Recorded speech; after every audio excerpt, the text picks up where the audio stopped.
That morning, gentle sunlight stretched across the bustling street of the High Energy Academy. Tran Bin walked leisurely, his heart heavy with worry. Suddenly, three figures rushed over to block his path. Vuong Quan, the leader, arrogantly shouted, "Hey, you! Let's see where you can run now. Taste a punch from me, the king!" He swung his fist like a hammer straight at Tran Bin's face. With no time to resist, Tran Bin took the hit and fell painfully to the ground. The others burst out laughing, mocking him. "Ha ha, truly a useless guy, a card master, the weakest profession. So weak." Vuong Quan sneered. "Since when did a card master get into our High Energy Academy? Isn't this a disgrace to our academy? Compared to fist masters, card masters are just a pile of trash." The cloak-wearing man joined in. "I heard this kid got in through the back door, otherwise someone this week wouldn't even be worth carrying our shoes." Vuong Quan gleefully looked at Tran Bin. "Tomorrow wear women's clothes here and wait for us, I'll live stream you." He threw a seductive black frying pan at his face. "A live stream of a man in women's clothes is sure to make money. If you don't listen, I'll beat you wherever I find you." Tran Bin shouted angrily, "Bastard Vuong Quan, don't push me too far." Vuong Quan casually replied, "What are you looking at? So what if I bully you?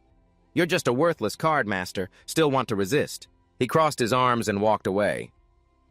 "Beating this useless guy is no fun. I heard the medical school just got a very beautiful female healer about to be promoted to Holy Light Master. That body that faced just one look and you'll dream about her for a whole year." Vuong Quan laughed loudly. "Let's go, we should check her out." After they left, Tran Bin held his face in pain and stood up. He muttered in frustration. "Could it really be a mistake for me to come to the High Energy Academy?" He told himself, "I am Tran Bin, the most male student at the High Energy Academy. Just like they said earlier, I got in through the back door." He recalled sadly, "My father is a soldier of the Alliance. During an expedition to find relics, he was injured and retired. But not long before that, a major relic of the Dan A civilization in the Third Era was discovered. Father had to respond to the call to re-enlist, leaving my brother and me to explore the prehistoric civilization relics at great risk. Before leaving, he asked someone to get me into the High Energy Academy and entrusted me with the responsibility of taking care of my younger sister. But he bitterly thought, I'm just a card master, the weakest profession among hundreds of thousands in the Alliance. The advancement path of this profession was cut off thousands of years ago." Holding the card in his hand, Tran Bin pondered, "So in this academy full of geniuses, I became a joke for everyone to mock just because I'm a card master." He didn't blame his father, didn't resent him for leaving him and his sister. He is a glorious soldier. Soldiers must fight on the battlefield. But I don't understand. I just can't understand why he raised me to be a card master and even got me into this High Energy Academy.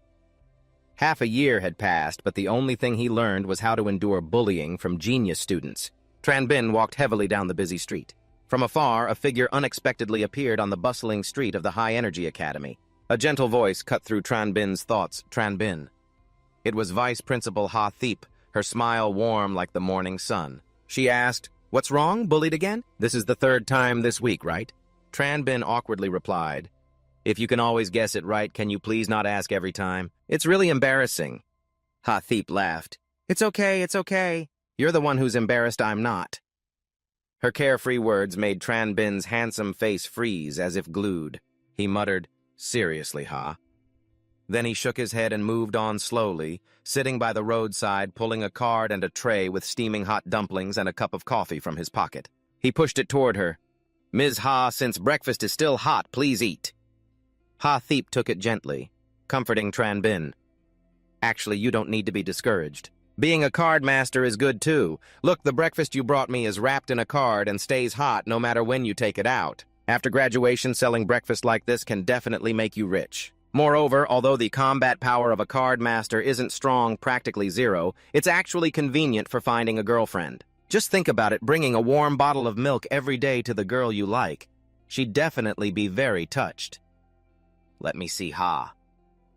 After hearing that, Tran Bin sighed in frustration. "Miss Ha, if you don't want to comfort others, you don't have to." Ha Thiep smiled mischievously, changing the subject. "Right, speaking of girlfriends, be honest. Do you have a target, or should I introduce someone to you?" Tran Bin quickly waved his hand. No, no need. You don't have to trouble yourself with this. He thought silently. It's really funny a card master looking for a girlfriend in this high-energy academy. It would be strange if I didn't get laughed at.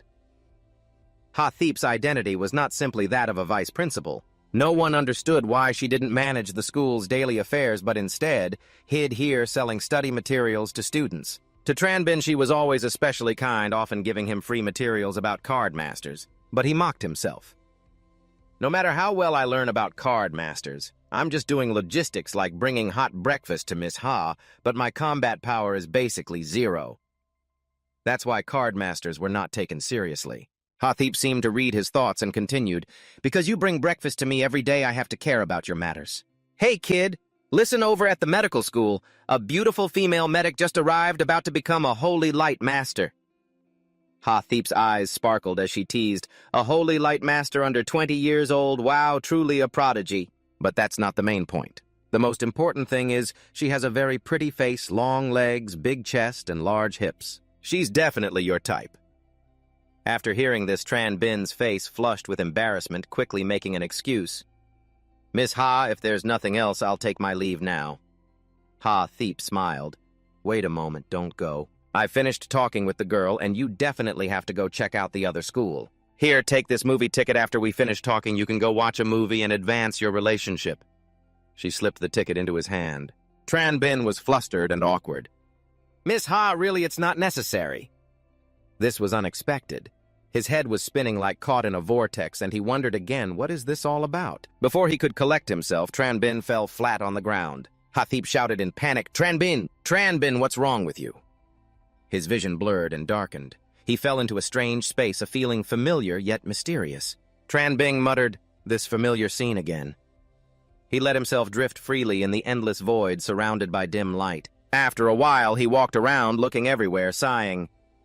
It's the dream realm again, except before I only entered here when asleep. This time I'm awake but dreaming. Moreover, the scene looks somewhat different from before. The world here is progressively shattering.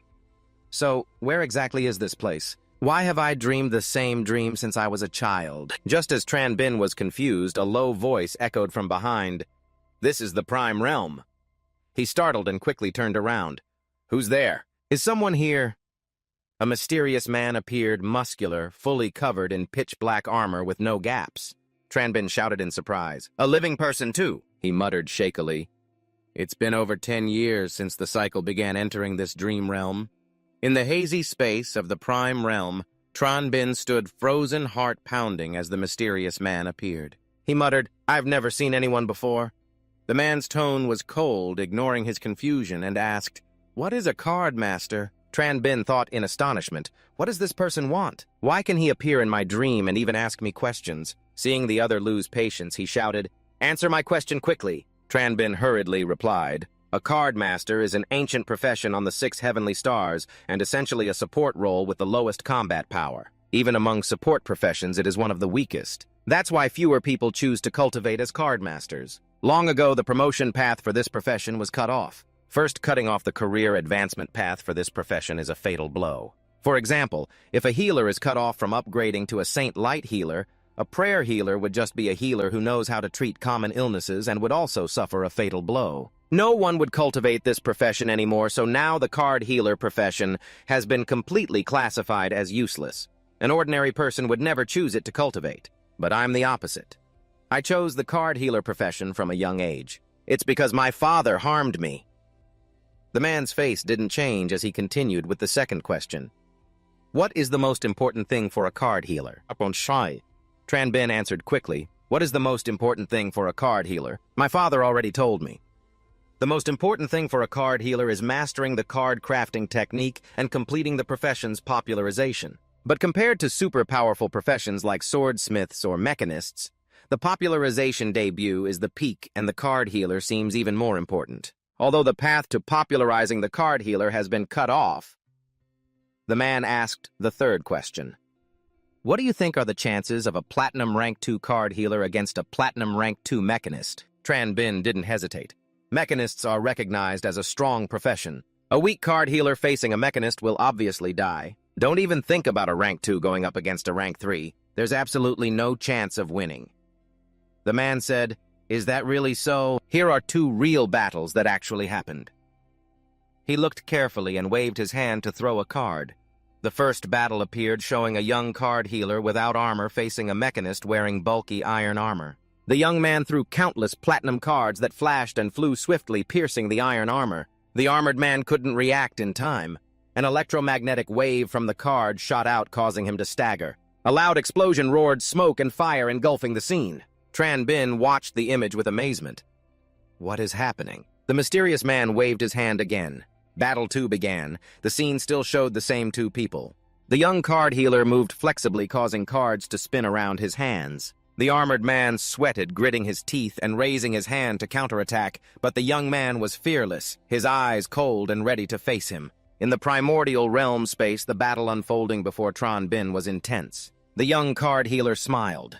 The cards spun rapidly in the air, and he launched a black card flashing with lightning, the lightning strike card. A row of cards flew around the armored man, startling him. The cards connected and shot brilliant blue electric beams directly at the opponent. The armored man trembled, his mouth open in a terrified scream. The conductive metal armor became a critical point. The strong electric shock made him collapse unconscious. Tran Bin's eyes widened in surprise. What is happening? It's true, the mechanist was defeated by the card healer. Moreover, it was a Platinum Silver Rank 2 who defeated a Platinum Silver Rank 3 mechanist. A mysterious man sitting on a stone bench explained calmly, "The card healer has at least 10,000 ways to kill a strong opponent using cards, because combining cards can create countless attack methods." Tran Bin seemed enlightened, his eyes shining.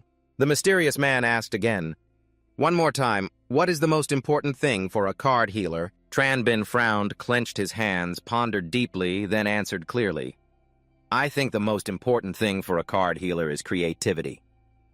The mysterious man confirmed, "Exactly, it's creativity. The more types of cards you create, the more bizarre and varied combat methods you generate. Infinite changes rely on creativity and transformation to compensate for the card healer's innate weaknesses. As long as you use the card healer's power accurately, it is not inferior to other professions." A bright smile spread across Tran Bin's lips as he realized this truth. But at that moment, the sky above him cracked open with a huge fissure spreading wide. Debris rained down. Tran Bin was confused. What exactly was this? The ground beneath his feet became uneven and sunken. A dazzling light surrounded him. A violent wind dragged him into a mysterious vortex. Tran Bin tightly grasped the special card. He felt the smooth, luxurious texture under his fingertips. A bright smile appeared on his lips as he turned to call out to his senior, wondering if they were there. But all he got in return was silence. The primordial realm was empty without a single person. The ground was rugged, as if it had just experienced an earthquake. You mutter, "Why have I disappeared again?" In the blink of an eye, the scene changes. Tran Bin finds himself lying on a bed in the stark white room of the medical school. A girl with soft pink-purple hair stands nearby, watching him attentively. She silently thinks that this must be the male student Vice Principal Ha mentioned. But he looks so ordinary and dull for someone Vice Principal Ha would notice. How can he be ordinary? She has a bright face, wearing a short, tight skirt that highlights her perfect figure. In her hand is a syringe sparkling under the light. The girl Tran Bin suddenly wakes up, eyes wide open, sitting up. She speaks, "So you're awake." He scratches his head, thinking this is the medical school room. "Surely after I fainted, Miss Ha brought me here." He answers shyly, "That's probably not necessary." "I'm fine, no need for injections. Sorry to bother you." He glances at her, thinking to himself that a beautiful nurse like her must be a prestigious figure at the school. Someone about to spread the Saint Light doctrine is definitely a disaster. Better to get out of here early. Thinking that, he quickly heads to the door, but the girl stops him. Still holding the syringe, "Are you Tran Bin? Vice Principal Ha mentioned you to me." Tran Bin sweats nervously, forcing a smile, and points to the door. "Is that so? If there's nothing else, I'll be going now." The girl clasps her hands behind her back and says slowly, "I've checked your physical condition. Besides a few minor injuries, there's nothing else wrong." She looks at him, questioning. "Why did you pretend to faint?" Tran Bin cries silently inside, scratches his head, and smiles bitterly. Who would pretend to faint? Indeed, his body was fine, but his consciousness was dragged into a dream realm. "What can I do?" "This can't be explained." The girl pulls out a piece of paper. "Vice Principal Ha also gave me a movie ticket. The other pair must be with you, right?" Tran Bin sighs and quickly explains, "Miss Ha likes to joke a lot." "Don't misunderstand. I don't have any intentions with you. Tranbin leaves the medical room and walks down the long hallway of the High Energy Academy toward classroom number 1. Inside the class, the atmosphere is lively with young students. Each carries their own unique style. Tranbin smiles slightly, thinking it's lucky he didn't sleep long at the medical school and isn't late for class. Suddenly, from outside the door, a long-haired guy glides in on a flying sword. Spinning the sword skillfully, it's Liu Jianyang. A charismatic swordsman appears and immediately attracts all eyes, especially from the female students. Their eyes sparkle brightly. 2 nearby girls exclaim, "Liu Jianyang is here!" They keep praising him, always handsome. Even the way he appears is insanely cool. A bold girl asks, "Jianyang, do you want to start dating?" Before the lively atmosphere dies down, a figure swiftly emerges from the ground, a girl with long, shiny gray hair. That's Kim An, the haunting one. Her appearance startles many. A male student shouts, "Haunting one every time you appear, can you not look like a ghost?" Suddenly showing up, "Don't you know you look terrifying?" Before surprise fades, the classroom door is flung open. Shards fly everywhere. Everyone ducks as a giant robot steps in. From inside the robot, a girl with short hair and a tight red suit steps out. That's Chu-Kat Nu, a talented mechanic. She shrinks the robot into a convenient backpack and slings it over her shoulder. But her arrival draws criticism. "Nu, I know your family is rich, but you can't break the door every day, can you?" Tranbin turns to quietly find a seat. But before settling down, Trin Xiu, an atomic master, slaps him on the shoulder, teasing loudly, "Isn't this a master's token?" He laughs loudly, stretching the word, causing Tranbin to freeze. His eyes flicker with discomfort. The atmosphere in classroom 1 is lively but tense, as Trin Xiu slaps Tranbin's shoulder sarcastically. "Ah, I thought you had dropped out." Tranbin frowns and replies, "Why would I drop out?" Trin Xiu sneers. "Isn't that guy Vuong Quan giving you trouble? A master like you can't resist, so besides dropping out, what else can you do?" Tranbin calmly brushes him off and walks away. Trin Xiu, "Thanks for your concern, I'm not dropping out." But at that moment, Trin Xiu's neck twisted horrifically. A second head grew out, veins bulged, eyes blazing red. 2 sharp little horns sprouted on his cheeks. He roared, "What did you call me?" A head with sharp teeth pressed close to Tranbin's face. "Who cares about you, Tren?" Xiu placed his hand on his shoulder, voice full of contempt. "I never told you to call me Trin Xiu. Man, did I? Why would a worthless apprentice like you dare to disobey me?" Suddenly, a gleaming sword shot forward and pierced the head. Trin Xiuman split it in half in an instant before vanishing. Trin Xiu touched his neck, yelling at Liu Jianyang, "What is he doing? You want to fight him?" The sword returned to its owner's hand. Liu Jianyang sat calmly on the chair. "If Trin Xiu wants to fight, he can any time, but this is a classroom. Please be quiet." Trin Xiu seemed a bit respectful, turning to Tranbin nearby, speaking as if he were an older brother. "Lucky you. Remember to call me Trin Xiu Man from now on. If you call me wrong again next time, I'll beat some sense into you." Tranbin didn't reply quietly, sitting down with a heavy heart. Just then, a boy ran over with a bright smile. "Tranbin, you finally made it. I was worried you wouldn't come. You can't be late for this class. Later, homeroom teacher Zhang has an announcement." The boy was Trong Tiu Vuong, Tranbin's deskmate. You wondered why he mentioned homeroom teacher Zhang. Tranbin asked Tiu Vuong.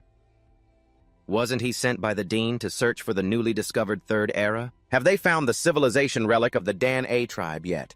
Tiu Vuong replied, "The homeroom just returned today and immediately called a meeting. I heard it's related to the search for the Dan A tribe's civilization relic." The atmosphere in classroom 1 buzzed with excitement. Trong Tiu Vuong beamed, eyes sparkling with excitement. "Who knows, maybe this time we'll get to personally search for the civilization relic. Just thinking about it is thrilling." Just as the conversation peaked, a man entered holding a stack of papers, shouting, "Everyone quiet down." It was homeroom teacher Zhang, looking serious. He set the papers on the desk, not looking at the students, but immediately said, "You students have probably heard. The discovery of the Dan A tribe's third-era civilization relic has shocked the world, and I have just returned from the site. Initial assessments indicate the Dan A civilization was mechanical." He frowned, voice lowering. "Regarding what the mechanical civilization relic looks like, I can only say it's even more shocking than we imagined." He spoke words that could not fully express all he had seen. He paused, his eyes flashing. But I have good news for you talented students. I secured an opportunity to explore the area around the Dan A civilization relic. The class erupted in cheers. The students couldn't hide their excitement. We really get to search for the civilization relic. We've waited a long time for this day. Trong Tiu Vuong happily interrupted. I heard there are many things inside the relic that can boost our power. Maybe we can even jump straight to rank 3 stars. He laughed loudly, eyes shining with ambition. But homeroom teacher Zhang raised his hand, voice stern. But not everyone can go. The area around the relic is full of terrible dangers. Each type of relic spawns corresponding types of zombies. He emphasized, everyone probably knows how powerful the zombies are. Therefore, students with power below 2 stars won't be allowed to participate in this search mission. The classroom atmosphere sobered. Tranbin's gaze darkened thoughtfully, his hand tightening around the token in his pocket. As the classroom quieted, Trong Tiu Vuong patted Tranbin's shoulder with a bright smile. Oh man, nice. If you got in through connections, you must have strong backing in school. Put in a good word for me! Tranbin was speechless, shouting as he turned away. Backing my ass! If I had backing, would I be in this mess? Saho stood beside him, scratching his face and nodding. That's true, don't get discouraged. Isn't the departure in 5 days? He smiled brightly, patting Tranbin's shoulder. Maybe it's time to leave. You've already broken through to rank 3 stars. This has never happened before in the Academy's history. Xiao Wang continued to cheer, Keep trying. But Chen Bing just frowned, his expression not very happy. The school grounds were peaceful sunlight filtering through the trees, creating a bright, beautiful scene. Suddenly a shout echoed, Stop! Stop! Chen Bing was walking when he was startled and looked toward the sound. A platinum blonde girl with twin ponytails ran past, clutching something resembling an incense burner tightly. It was Chen Zhao, his sister. Behind her, a group of fierce men chased, yelling, You little fraud, stop right there! Suddenly, a giant blue robot appeared, blocking Chen Zhao's path. She recognized it as a mechanics machine. Her eyes briefly worried. This is serious. 3 burly young men caught up. One shouted, This little fraud dares to cheat me, the young master! Surprised, right? There's even a mechanic here. Chen Zhao fearlessly challenged them. Fair trade, who exactly did I cheat? Give me back my stuff. I'm not taking this from you, is that clear? The burly gang leader growled, You use sweet talk. This incense burner isn't worth a penny. You bought a sacred relic of the Wushan civilization for only 200 taozi, and you still say you didn't cheat. Do you even know its real value? Another man put his hand on the leader's shoulder and interrupted, Boss, don't waste words on that girl anymore. She's a master deceiver. This won't end well today. You guys need to teach her a lesson, then sell her to the scrapyard. Chen Zhao clenched the incense burner, tightly pointed at them, and shouted, You're all useless and want to settle this by force. I despise brutish fools. If you're so tough, go face my brother. Chen Zhao's platinum blonde hair flew as she stood proudly and shouted, My brother is a student at the High Energy Academy. Her words caught the attention of the gang leader. He turned to his trusted subordinate voice, suspicious, Cao Nang Academy. Is he really a student of Cao Nang Academy? You're not lying to us, are you? Tran Zhao casually pointed behind. Look over there. My brother has arrived. Tran Bin stood not far away, smirking bitterly, thinking, This is hopeless. He definitely timed it right as school ended, deliberately using my identity to scare others and get himself out of trouble. Chen Zhao proudly lifted her head. So scared now. If you're scared, then leave. I'm in a good mood today. I can ask my brother to handle you. She tapped the robot beside her and stepped toward Chen Bing. Suddenly, he shouted, Watch out! A jade-green robot raised its arm, preparing to stomp where Chen Zhao stood. Boom! An explosion shook the ground, debris flying everywhere. Chen Zhao fell flat, eyes half closed, dazed. Chen Bing rushed over to catch her, urgently saying, Come hide behind me. The gang leader sneered, tapping the robot's shield with disdain. So what if you're a High Energy Academy student? Think you can scare me? I've got strong mechanics right here with me. I don't believe I can't handle you, kid. Chen Zhao hid behind her brother, whispering, Brother, why don't these guys understand any rules? Before, just by saying you were from High Energy Academy, these guys would have run off already. Chen Bing turned to her sternly. She talks too much and doesn't listen. Bringing all these old mechanics, huh? He bent down facing his sister and scolded her to stop causing trouble. She didn't listen. This is going to be interesting. The gang leader ordered, Go catch those 2 idiots. He sent the robot speeding toward them. The ground shook. Chen Zhao pressed close behind her brother while Chen Bing stood in front. his gaze cold and sharp. He pulled out a special ID card from his jacket which glowed with a mysterious light. The gang leader burst out laughing. Such a weak occupation, and you dare claim to be from High Energy Academy? Ridiculous. Looks like we're making a big deal out of nothing with this worthless ID card profession. I could take it down with just one punch. They mocked excitedly. Chenjiao whispered worriedly, "Brother, are you okay? If not, we should run fast." But the jade-green robot charged fiercely straight at Chen Bing. Tranbin's determined eyes briefly thought, "The card master is not incapable of fighting. I have to be creative. I need to come up with a fighting method." Tran Zhao panicked, grabbing his hand. "Please don't scare me. Say something." She explained, "There's no need to fight against the mechanical masters." But Tran Bin didn't hesitate, spreading his hand and loudly shouting as a bright yellow card shot toward the robot. The main card launched. The card unleashed its power, transforming into a giant stone hurtling at a terrifying speed. The jade-green robot was charging forward, but the stone smashed straight into its leg. The robot emits a deafening clang. It staggers and falls face first onto the ground, scattering tiles and stones. Tran Zhao stands behind him, exclaiming and raising his hand to cover his chest. That was dangerous. But the robot quickly gets up, kneeling on one knee, its eyes flashing fiercely. The soldier doesn't back down and draws another auxiliary card. He swings his arm. The card flies, slicing cleanly through the robot's arm joint, sparking blue electric arcs that spread slightly, cracking the robot's right arm. The electric sparks cause severe damage. The mechanic shouts in surprise, "What?" He staggers, his broken arm hanging limply as the circuits flicker. His left hand raises as if to send a message. He stands still, his eyes full of challenge. The demon boss and his gang stare wide-eyed in shock. What? How is this possible? How could the mechanic be defeated by a card master? The mechanic roars in anger, "Damn it! I'll crush you!" His rocket system on his head deploys, ready to strike a lethal blow.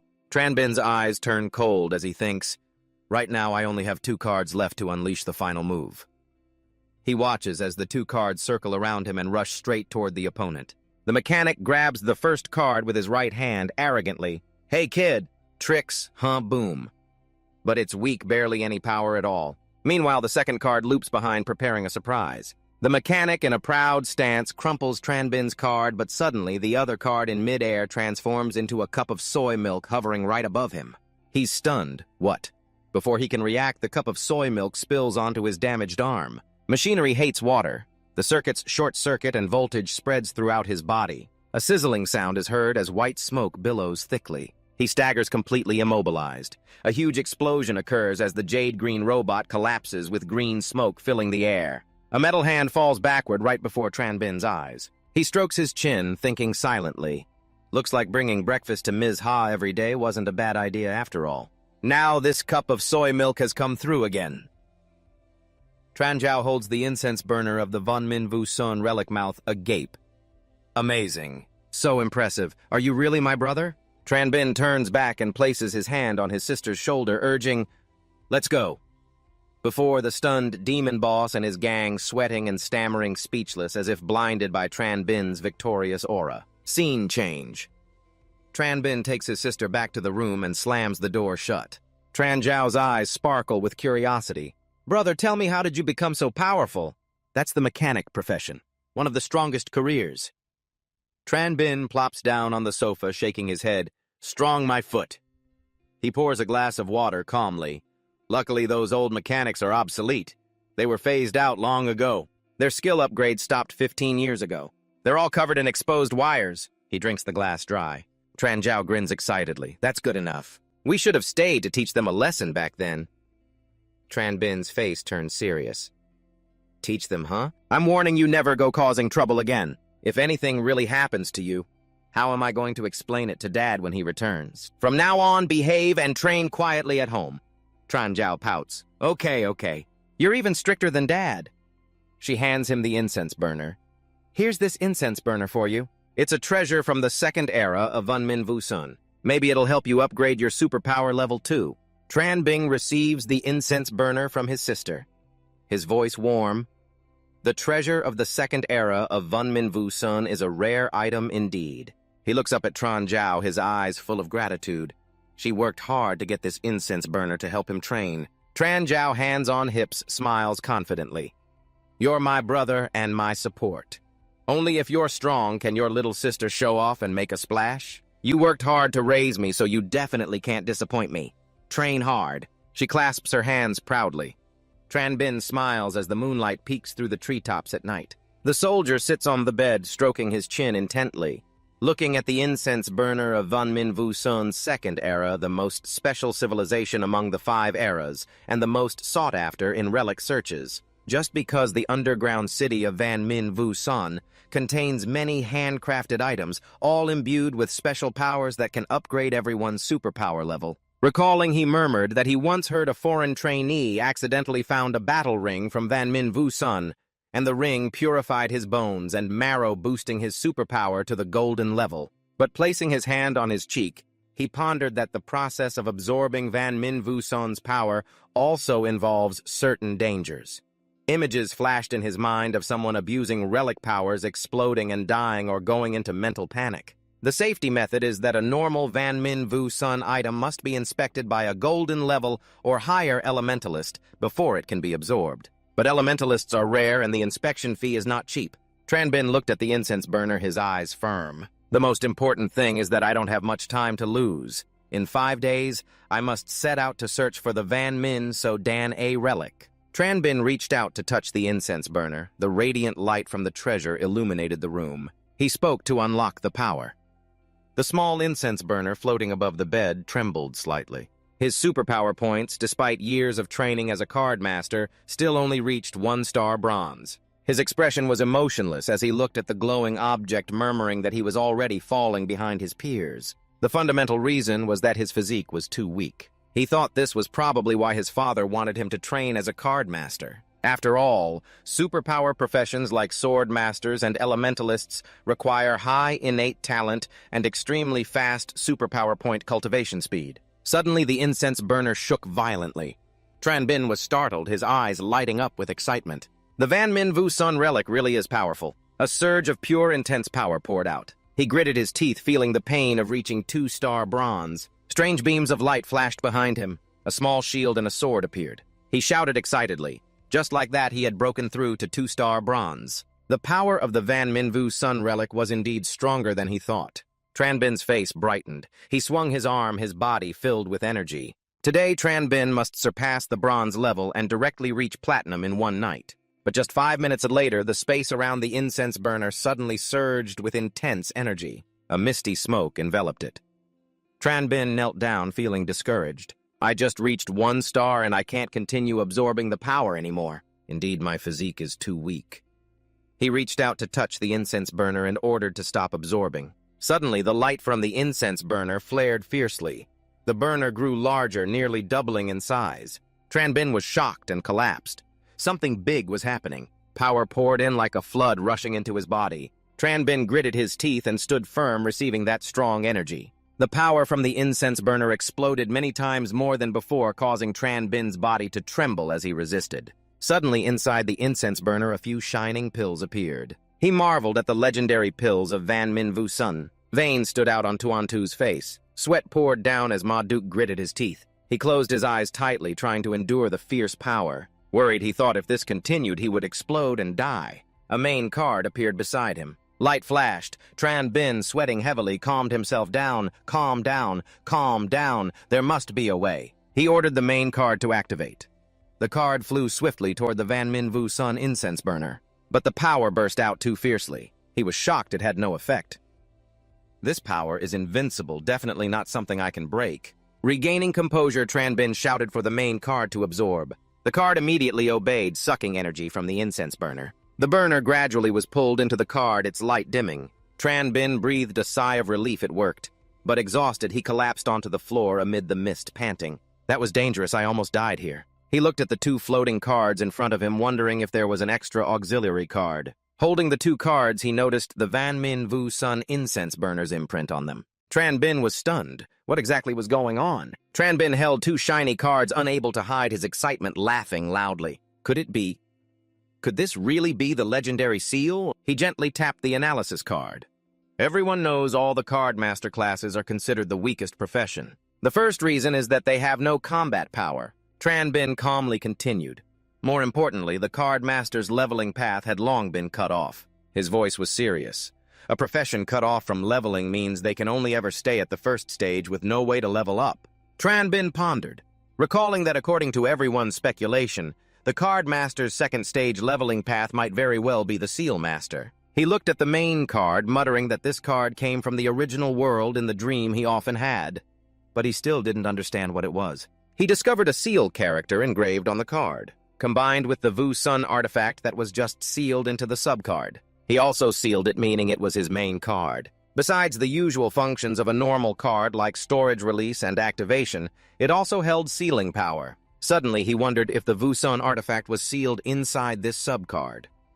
Then what was the function of this subcard? He decided to try activating the subcard. 3 shimmering pills flew out radiating intense light. He was amazed by the tremendous energy. A small plume of smoke burst out. He quickly ordered to retract the card and absorb the energy. The terrifying power from the pills was sucked in, but the strong shock threw Tranbin into the next room. The door flew off its hinges. He exclaimed that this was the terrifying energy of those 3 pills equivalent to 3 bombs. Looking at the card, he breathed a sigh of relief, glad he didn't fully release the subcard. Otherwise, this entire building would have been leveled. Just then, Tran Zhao, his beautiful younger sister, woke up startled by the shock. Stretching on the bed, she said, "Hey, what are you doing?" Tranbin stood up, picked up the door, and forced a smile. Nothing. He saw the seal. Tranbin, holding 2 cards, excitedly exclaimed, "I can now seal energy." Even a high-level card master has no way to contain energy. He waved his hand with a bright smile. "But I can seal and release any time, which means I have combat power within reach." Sunlight shone on the empty road. Tranbin walked with a light heart. Suddenly, Vice Principal Ha Thiep appeared behind him. She quickly took a tray of hot steamed buns and a cup of water from the card and approached him. "Ha, eat while it's hot. I'm going to class now." Ha Thiep grabbed his hand to stop him. "Wait, have you trained your main card yet?" Tranbin hesitated. "Training is done." He thought silently that the main card was given by the original world, so only the devil knows if he trained it himself or not. Ha Thiep calmly said, "With the main card you can train many subcards. You don't have to use just one subcard until you die." Mrs. Dan Tay smiled. "Oh, great card master, the light belonging to you is about to appear." Ha! Thiep turned around, waving and forcing a smile. "Ha, don't mock me, I'll go ahead." Ha Thiep pulled 2 tickets from her pocket and called him back. "Wait, Tranbin, is there anything else?" she asked worriedly. She said cheerfully, "Last time you suddenly fell unconscious and couldn't watch the movie. This time I've prepared 2 tickets to the amusement park for you and Lao Nuok An." Tranbin quickly waved his hand. "Ha, really? I'm not compatible with that female healer. She's about to become a Saint Light Master, the top goddess of the whole academy." Ha! Thiep insisted on shoving the tickets into his hand. "Take it. You're compatible. So what if she's the #1 goddess? You're the #1 failure of the academy." She smugly said, "Isn't failure and goddess always played out like that in novels?" Tranbin's eyes teared up as he admitted, "Suddenly, I feel what you say makes a lot of sense." He turned and left as a beautiful girl approached from afar, looking outstanding. Tranbin watched the beautiful girl from afar, thinking to himself, "Mention something and it immediately appears. Is the Academy's #1 goddess really that easy to meet?" His mind in a mess, he told himself that Lao Nuok An was a bit problematic, and it's better to avoid her. He turned and hurriedly ran away. Lao Nuok An saw him running, frowned in annoyance, and shouted, "Still despise me, you really are an arrogant man." She angrily said, "You're the first man to avoid me." Tranbin did not accelerate on the empty road. Suddenly, a group blocked the way. Vuong Quan, with a cigarette in his mouth, cracked his knuckles and provocatively said, "Isn't this Tranbin?" Tranbin was shocked, thinking, "Oh man, avoiding the goddess only to run into a bunch of villains, what on earth is going on?" Vuong Quan sneered maliciously. "Tranbin, yesterday you told me to wear women's clothes so I could live stream. Do you think our words are just the wind?" Tranbin, with platinum hair shining in the sun, calmly analyzed that a boxer's specialty is close combat. Once they get close, except for a few super-strong professions, it's hard to escape a boxer's grip. To win, you must prolong the fight and keep a safe distance. Vuong Quan angrily ordered, "Oh, you dare to underestimate us, brothers, strip him and bring him back for my live stream." A thug growled, "Kid, a soft-skinned wimp like you better not resist or don't blame me if I beat you to a pulp." Tranbin remained calm and threw out 2 cards. He couldn't let them get close. He ordered the auxiliary card to activate. 3 shimmering pills appeared, their explosive power overwhelming 2 of Wang Quan's men, sending them flying. The remaining thug angrily pointed at Tran Bin. "How can there be a card with such terrifying power?" He shouted, "Hey kid, what trick are you playing?" Tran Bin looked at the card in his hand, silently amazed. The power of this auxiliary card was huge. If he didn't recall it in time, the card would be ruined. The girl, furious with eyes blazing, suddenly shouted loudly, "You wait, I'll make you the talk of the class!" The lively atmosphere with scattered tasks was interrupted by a burly man's deep voice calling, "Tran Bin, come here!" The young man, calm as usual, replied to Trin Xiunyan, "You need me for something." Hearing the answer, the man's veins bulged on his muscles as he shouted, "What did you say?" Tran Bin quickly waved his hand, speaking gently to calm Trin Yan. Trin Xiunyan, soothed by his soft words, gradually calmed down. He grumbled, "If it weren't for the fact that Xiunan came looking for you today, I would have taught you a lesson." Then he changed to a more serious tone, acknowledging that although he was the weakest trainee in class, he excelled in academics and understood the 5 great ancient civilizations destroyed in the past. He handed over a wooden box, asking, "Help me verify this box a bit. There are too many fake relics now. Let's see if this is genuine." Both stood at the podium, exchanging intense silence while Tran Bin carefully examined the item. Trin Xiunyan exclaimed in surprise, "This is genuine!" Tran Bin furrowed his brow, thoughtful, wondering where it appeared in the 5 great civilizations' relics. Trin Xiunyan couldn't hide his excitement, his voice eager. "So it's real, those guys really didn't fool me." He quickly took the box from Tran Bin, signaling him not to worry about where it came from. "This is no longer your business here, go quickly." Tran Bin silently watched Trin Xiunyan cherish the wooden box, thinking to himself that if he guessed right, this belonged to the 5th era of the Illusion civilization, the civilization destroyed closest to modern society. He sank into thought. The Illusion civilization is famously strange and dark, with objects carrying unpredictable energy, both good and bad, mixed together. Legend says some immigrants from this civilization still exist. They haven't completely gone extinct. Suddenly, a gentle hand rested on Tran Bin's shoulder. The girl mechanical engineer Chu Cat New New shyly spoke. "In a few days, we're searching the Book Altar civilization relics. Can I invite you to team up?" Tran Bin replied in surprise, "Invite me to team up? Why?" Tran Bin pondered with suspicion. Chu Cat, New New A mechanical engineer ranked top 3 in class, invited a card user like him to join. What was she scheming? Suddenly, a powerful armor appeared, glittering under the light. Chu Cat New New confidently explained, "For this relic search, my family gave me 3 sets of mechanical armor." The beautiful girl tilted her head slightly and continued, "I can't carry all of them, so can I ask you to use your card to help carry them?" Tran Bin suddenly realized, thinking, "So that's it, they're using me as a runner." He bitterly admitted to himself, "I should have known just a gopher." Just then, a burly man suddenly appeared behind his deep voice, dripping with sarcasm. No, the squad only has 5 people total." He sneered sarcastically, wasting a slot on a card. "Master isn't worth it." Martial artist Wang Tianwang said smugly, "With me protecting you, you don't need 3 mechanical suits, nor do you need to bring some useless guy into the team." Chu Cat New New responded coldly, without hesitation. "Tianwang, my business is none of your concern, and I won't team up with you either." The blunt refusal darkened Wang Tianwang's face. He spat venomous words. New, this Tran Bin only has a 1-star bronze rating. He doesn't even qualify to participate in the search, let alone go. He continued to insult the young man, even if he could go. What else could he do besides dragging the team down? Isn't that like a phoenix teaming up with a sparrow? Tran Bin's blood boiled immediately, challenging, "Who are you calling a sparrow?" "Wang Tianwang." Without any restraint, he pointed directly at you and said, "I'm talking about you, don't you know what kind of trash you are?" He added with sharp sarcasm, "Do I even need to remind you? Calling you a sparrow is already being generous." He shouted loudly over the space, "A useless profession like you." Tran Bin's blood boiled furiously, clenching the card tightly, his eyes blazing with provocation. "I think it's just 1 point." He raised the card high, challenging martial artist Wang Tianwang. The muscular man roared, his muscles tensing, as if ready to unleash power. "Kid, you want to fight me?" "You don't even want to ask who Wang Tianwang is." He clenched his fist, ready to strike. "I'm the strongest martial artist in this superpower academy. 1 finger is enough to crush you." Suddenly, an authoritative voice cut through the tense atmosphere. "Attention announcement. Everyone must immediately gather at the assessment room for a superpower test before heading out to search the ruins. Yes. Wang Tianwang, still sulking, warned, "Consider yourself lucky." Then he turned his back and strode away. Chew cat. Nu, the mechanical master, approached Tran Bin with a bright smile and softly said, "Tran Bin, as long as you pass the test, I still hope you'll team up with me." The beautiful girl smiled encouragingly. "Don't mind what Wang Tianwang says. Every profession has its role and score. Keep it up, Tran Bin."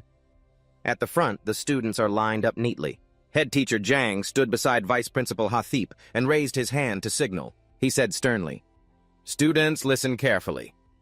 Although the test is in a virtual environment, he paused to emphasize the danger level is lowered to half of real combat situations on the ruins battlefield. Head teacher Jiang carefully reminded teams of up to 3 or individuals can test alone.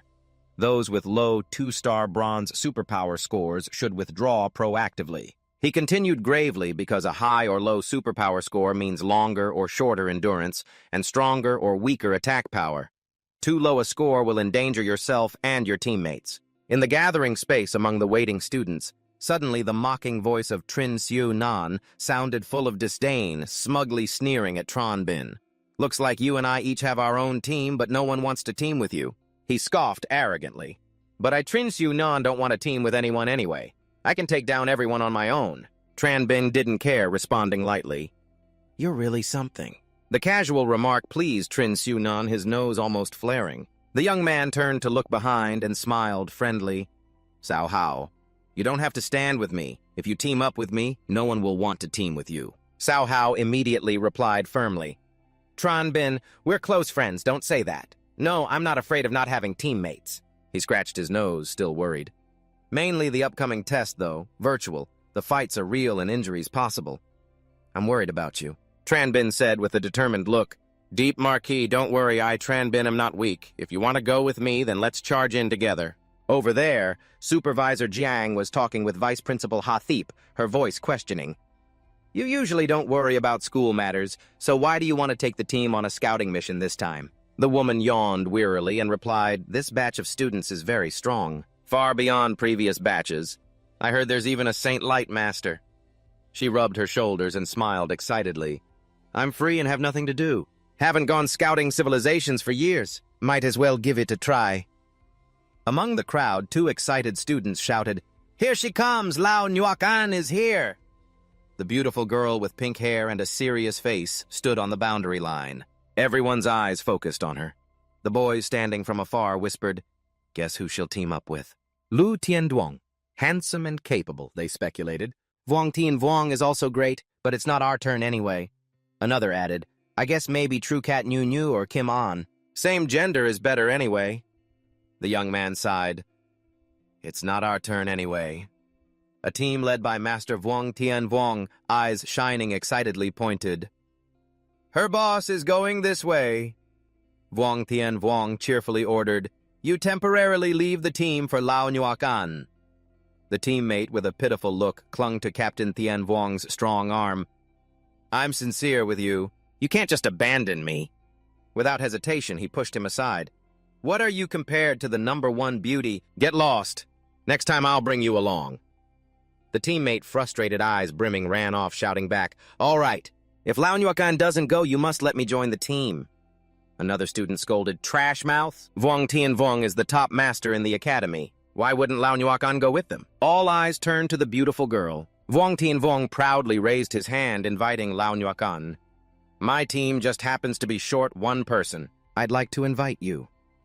Lao Nuakan's face was cold as ice, replying in a detached, uninterested tone. Her brief words froze Vuong Tianvuong and teammates awkwardly. The crowd's anticipation exploded into shock. Someone exclaimed, "Oh my God," ignoring even Vuong Tianvuong. Truly worthy of being the #1 beauty, admiring. Another guessed, if not Vuong Tianvuong, looks like she's going to team up with Lu Tianduang. But unexpectedly, Lao Nuakan quietly turned her gaze to another team, surprising everyone. Lao Nuakan brushed past the handsome young man Lu Tianduang, walking lightly like a breeze. The crowd gawked in amazement, shouting, "What, not even Lu Tianduang? What is Lao Nuakan thinking?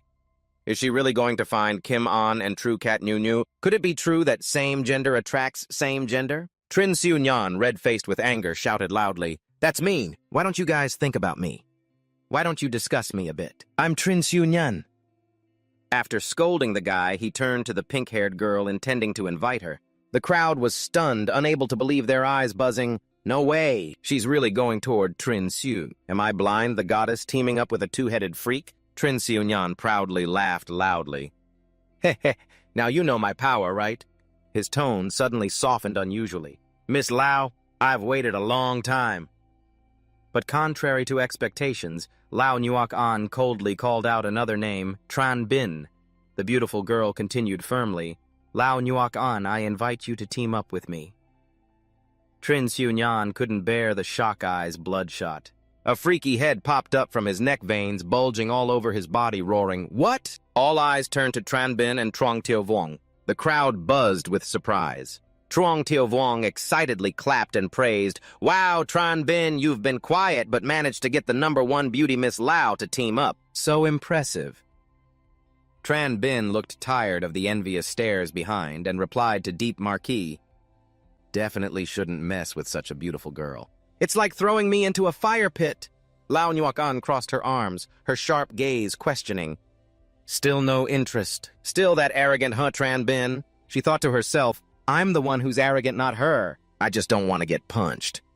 He clenched his fists, trying to hold back. Lao Nuok-an turned away without any mercy. "All right, if you agree, that's fine."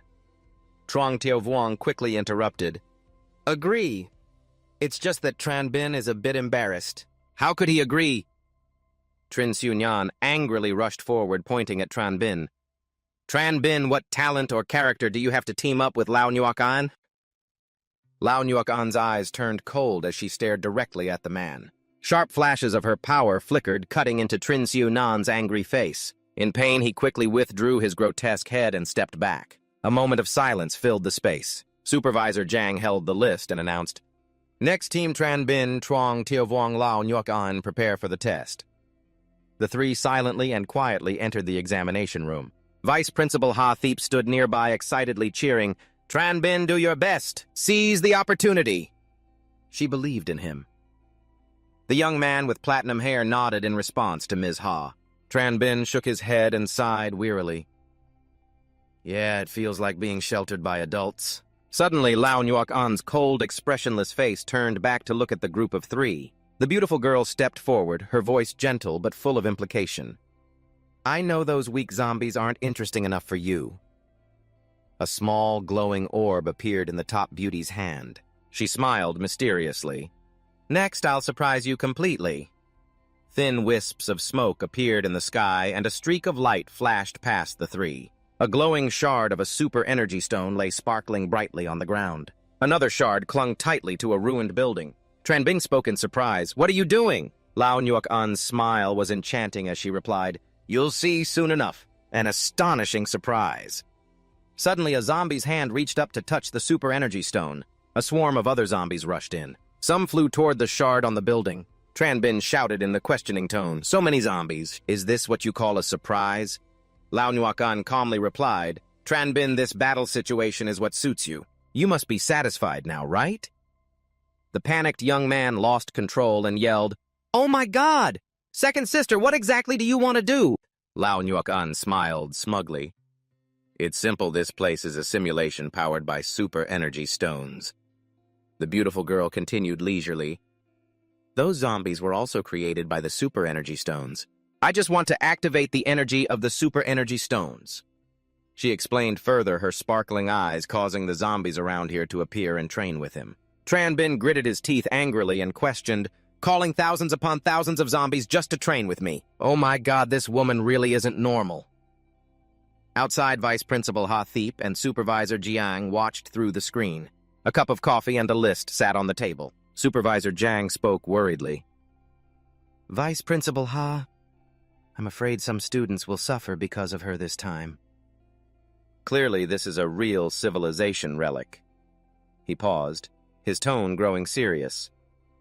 "If she keeps fooling them that it's a fake world, what if a student gets injured?" Confidently, Ha Thiep took a sip of coffee and replied, "We supervise at all times. Nothing will happen here." None of these students have ever experienced a battlefield relic before. The beautiful woman smiled and continued, "If we didn't fool them when facing zombies, they'd probably all run away scared. They just wouldn't be able to perform at all." She raised her coffee cup and chuckled softly. Besides, this mock test isn't even a real underground relic, just a corner of a relic that a super-strong cardmaster cut out back then. Suddenly, a shadow appeared on the building, causing Ha Theep's expression to change. She spoke solemnly. The seal was transformed into a real battle formation for training. Supervisor Zhang asked in surprise, "Is the cardmaster really strong enough to seal off part of the world?" "Ha!" Theep sipped her coffee and replied, "Quick, the cardmaster is far stronger than you think on the career list." Supervisor Zhang's eyes showed regret as he sighed. "It's just a pity that the common career list for cardmasters has been deleted. Otherwise, this career wouldn't be so miserable." Suddenly, the surveillance screen flickered and the signal cut out. Headmaster Zhang asked worriedly, "What's going on?"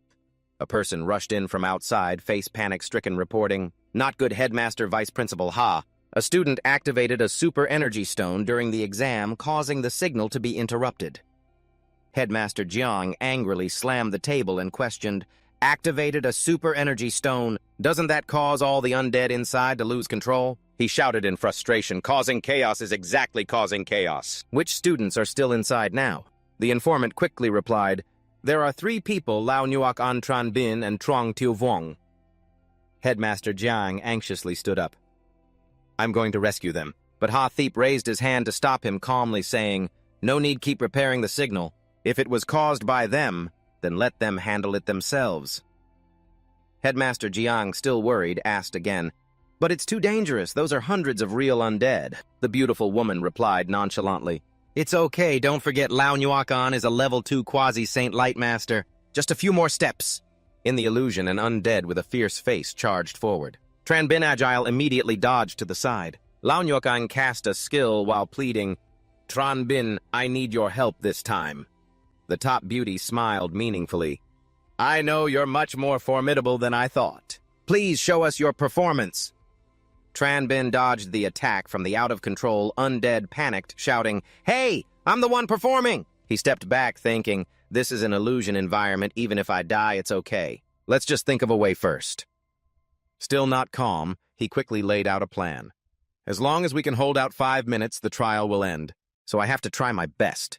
But due to a slight mistake, Tran Bin was attacked by a monster and fell flat on the ground. Trong Tiu Vuong shouted worriedly, "Tran, are you okay?" He gritted his teeth and replied, "I'm fine."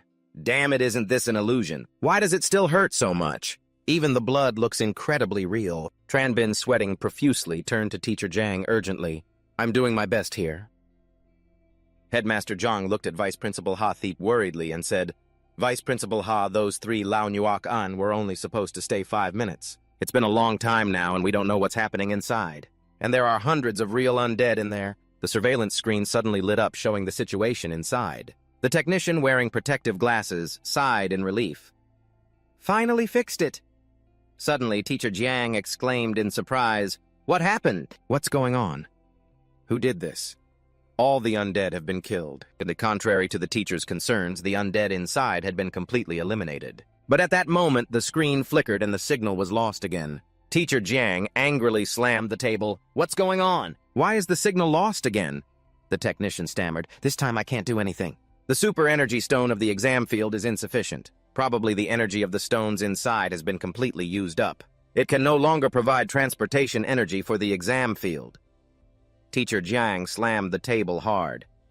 "Impossible. Before the exam, I replaced the super energy stones inside. How could they be completely depleted? Those are 20D's super energy stones that can sustain hundreds of exam fields." Ha Theep smiled and turned to the headmaster.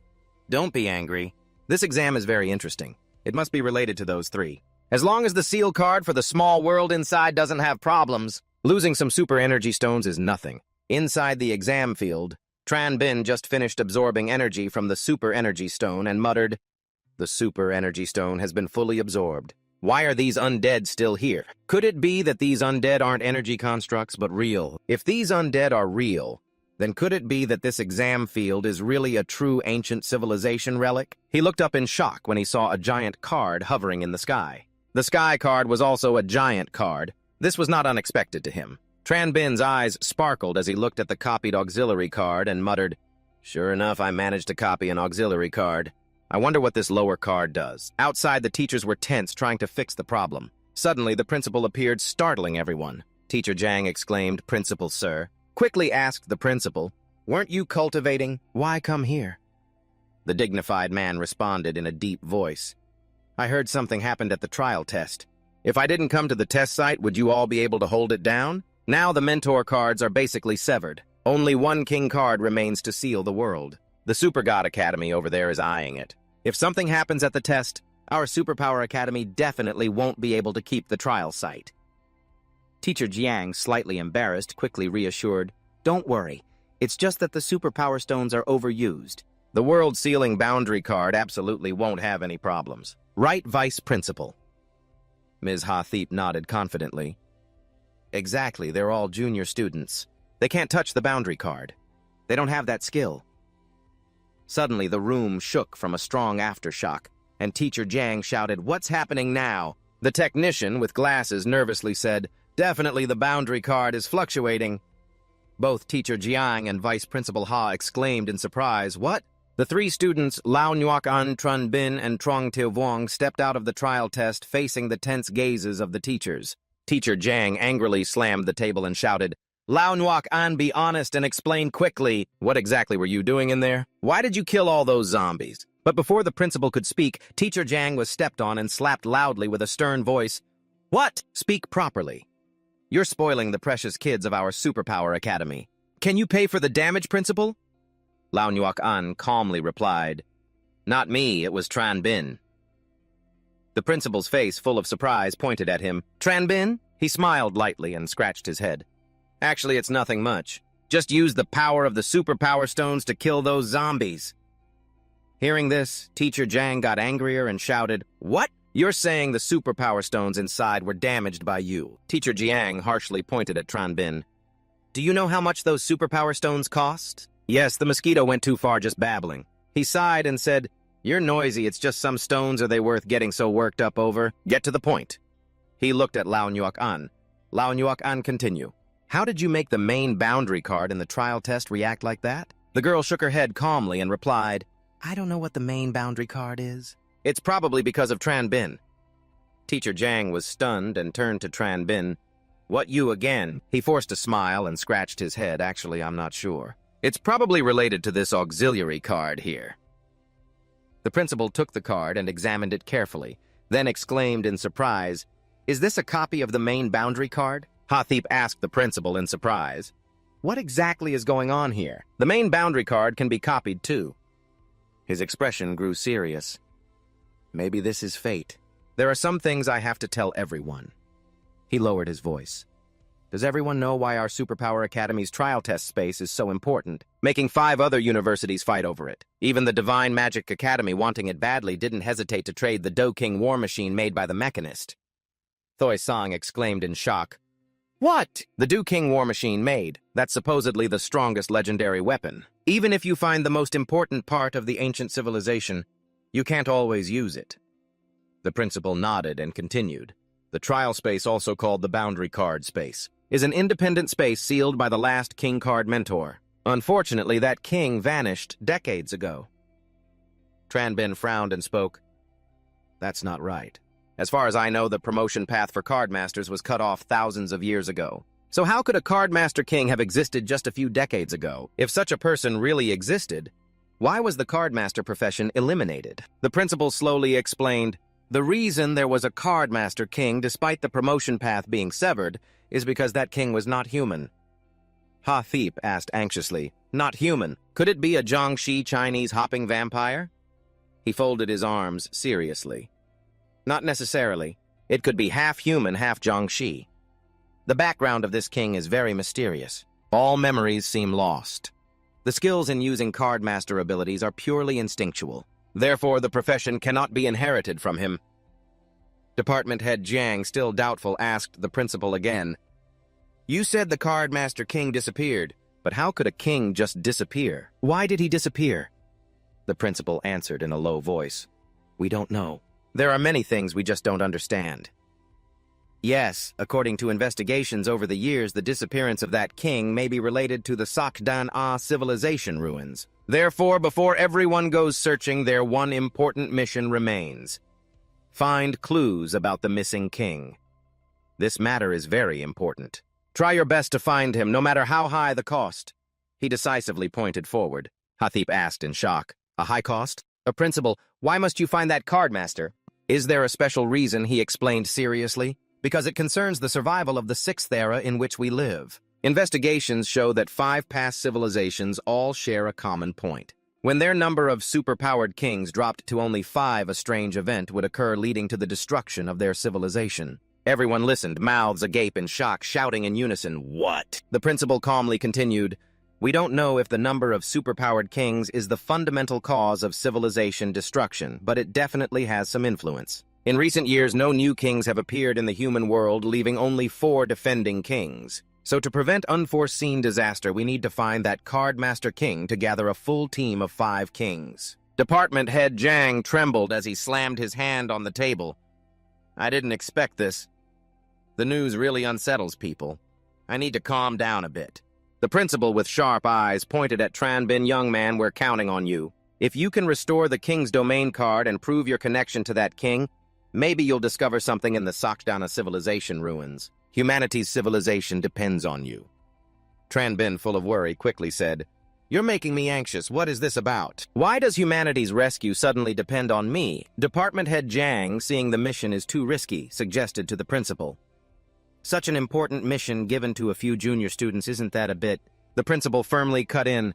"There's no other choice. The underground world civilization ruins cannot be infiltrated by overly strong supernaturals. Otherwise, strong Jiangshi inside will rise up, seriously damaging the ruins' interior and destroying many clues. So the only option is to place hope in these students." Hearing the reasonable explanation, Department head Zhang nodded determinedly.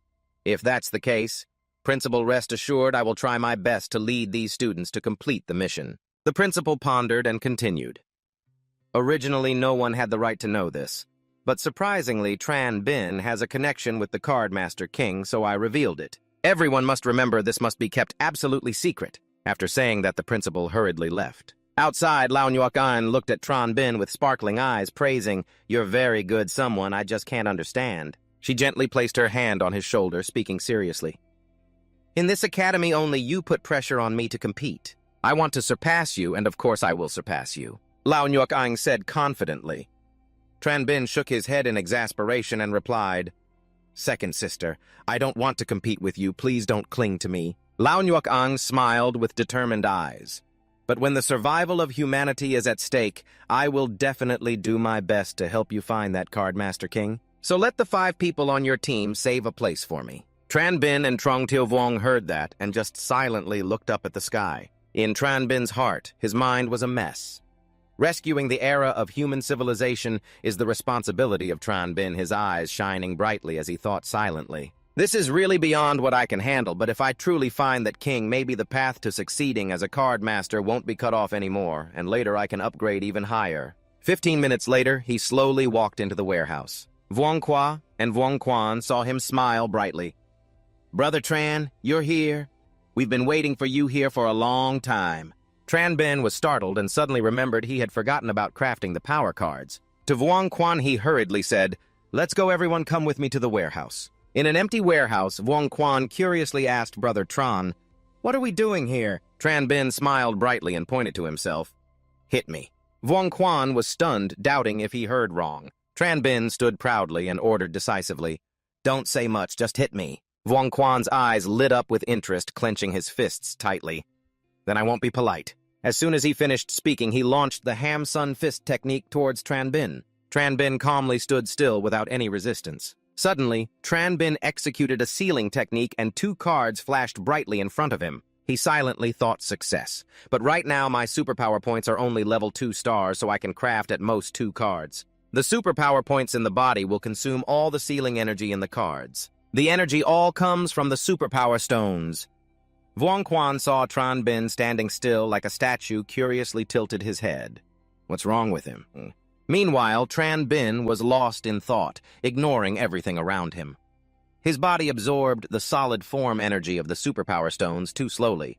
But if the solid energy sealed in the cards could be transformed into another form, could he absorb it quickly to replenish his superpower points? He decisively threw the card into the air, cast a spell, and a stream of light covered his body. If the monkey energy card not only has offensive functions, but also supplements energy, then it truly is both attack and defense. The miserable screams of the Fistmasters echoed, "Oh no, I can't take it anymore." Vuong Quan helplessly pleaded with Tran Bin, "Please spare them." One Fistmaster was trembling and could barely stand. Another knelt on the ground, begging earnestly.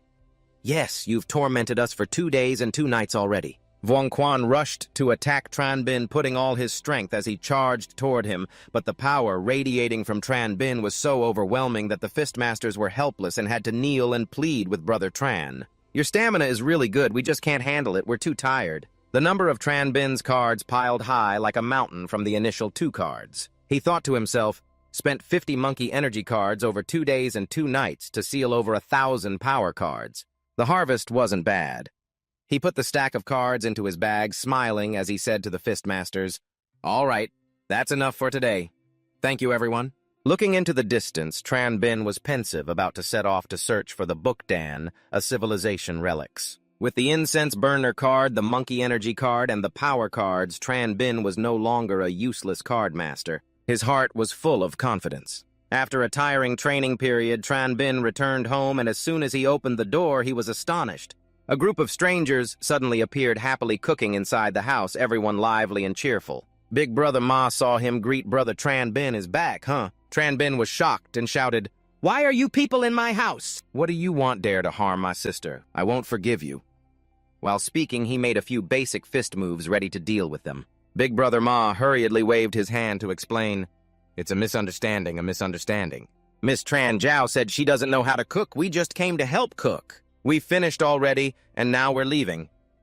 Tran Bin was still full of suspicion, turning to his sister and asking, "What's going on here? Weren't those bastards who bullied you the other day?" Brother Tran Zhao, eyes sparkling, replied to his brother, "Those guys aren't really bad. We've made peace. Besides, they felt sorry for me since I have no parents, so they came to help us. They made all this food, brother. Come sit down and eat."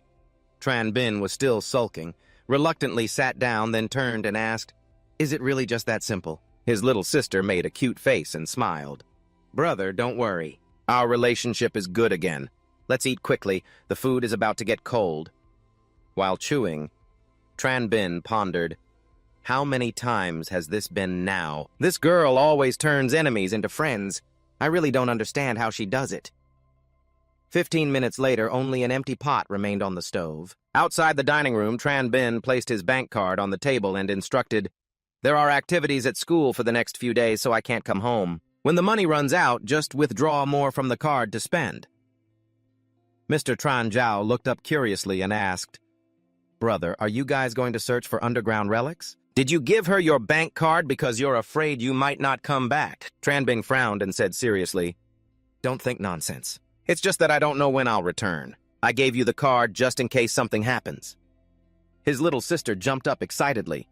"Excuse me, brother, can you take me along? I'm really interested in those civilization relics, too. If I go, I can also protect you." Tran Bin glanced sideways, half joking, half serious. "Protect me? You think underground relics are a playground? You're not a superpower who's going to throw your life away, right? Don't even think about it."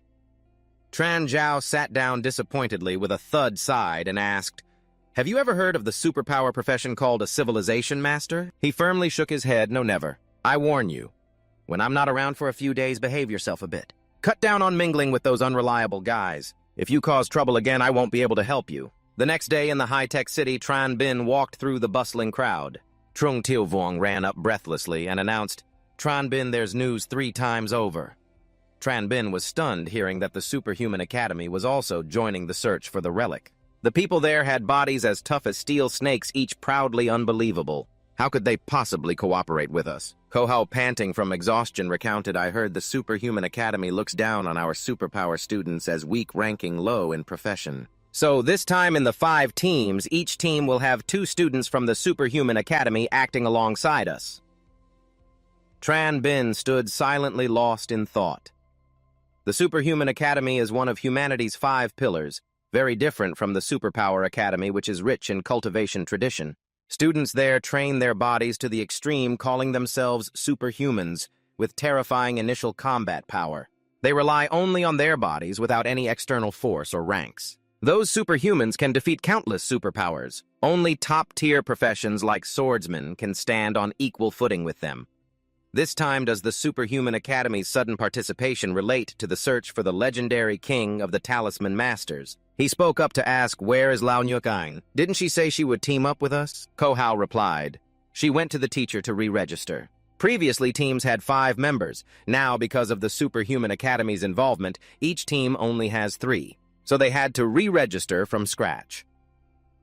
Wang Tianwang's eyes filled with meaning as he suggested, "Tranbin, let's switch teams."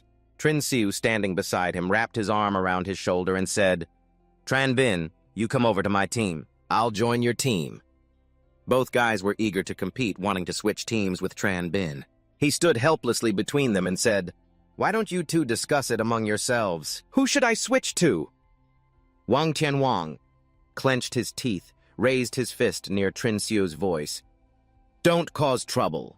No one dares to embarrass Wang Tianwang," Trin Xiu retorted without backing down. "Am I, Trin Xiu, someone afraid of trouble?" "Yes." Wang Tianwang's eyes blazed with rage and he growled, "If you're brave, let's fight." Trin Xiu refused to lose, responding challengingly. "Fight then. Who's afraid of who?" After an explosion of anger, they grabbed each other's collars, ready to brawl. Suddenly, a strange sound made them stop and turn their heads curiously. Nearly 10 aircraft flew across the sky. Wang Tianwang and Trin Xiu's jaws dropped in shock as they saw Qiu Kuang jump from the helicopter. Everyone exclaimed in unison, "Are you crazy?" Jumping straight from a helicopter, Qiu Kuang landed safely. The ground cracked from the heavy impact. The crowd around gasped, "Oh my God, and he's fine." A group of Superhuman Academy students jumped down afterward, landing lightly as if nothing happened. No one could believe their eyes, all exclaiming, "Incredible. Is this really the Superhuman Academy? Are they even human? So strong. No wonder they focus on physical training." A Superpower Academy student spoke regretfully. "I kind of regret choosing the Superpower Academy after seeing how strong they are. I should have become a superhuman." The Superhuman student sneered, glancing over. "Is this the Superpower Academy? Looks ordinary, kind of disappointing. The students here are too weak. I think I could crush a few with one hand." Wang Tianwang shouted angrily at the disdainful remarks. "What did you say?" Trin Xiu also shouted back fiercely, "Who's the kid here?" "This Trin Xiu is your grandpa." Suddenly, a loud thud echoed, rocks and dirt flying everywhere. Vung Tianvung and Trin Xiu were caught off guard, quickly raising their hands to block the flying stones. Qiu Kung, with a serious expression, spoke authoritatively. "All Superhuman Academy students report in. May I ask, when will we depart?" Supervisor Jiang observed from above, silently approving. "Very good." True to the Superpower Academy, their appearance was very cool and attention-grabbing. He announced, "For damaging the Superpower Academy's training ground, 5 energy stones will be the penalty."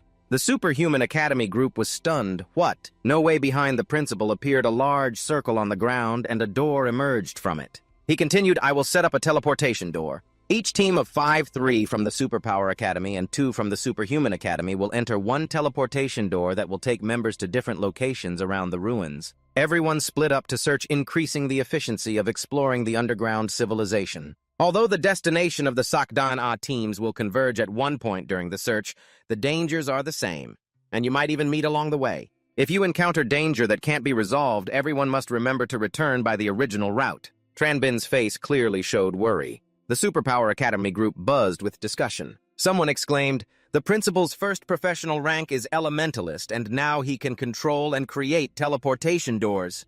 "What professional rank do you think the principal is?" The guy next to him reasoned, "The principal's second professional rank as an Elementalist is Psychic, then Archmage, Creator, and Exorcist. The principal must be at least at the Creator level with such power. His superpower points are terrifying, at least 3-star Gold Master level or above." Lao Nyuk-an suddenly appeared behind Tranbin and Trung Tiuvung, speaking up. "The principal is actually a bit of a shame. If not for some incident, he would be the true 5th king ruler and also a king ruler exorcist, someone the tough guys fear the most." Greeting Tranbin, she curiously asked back, "Some incident? What kind of incident could happen to such a strong principal?" the girl continued in a low voice.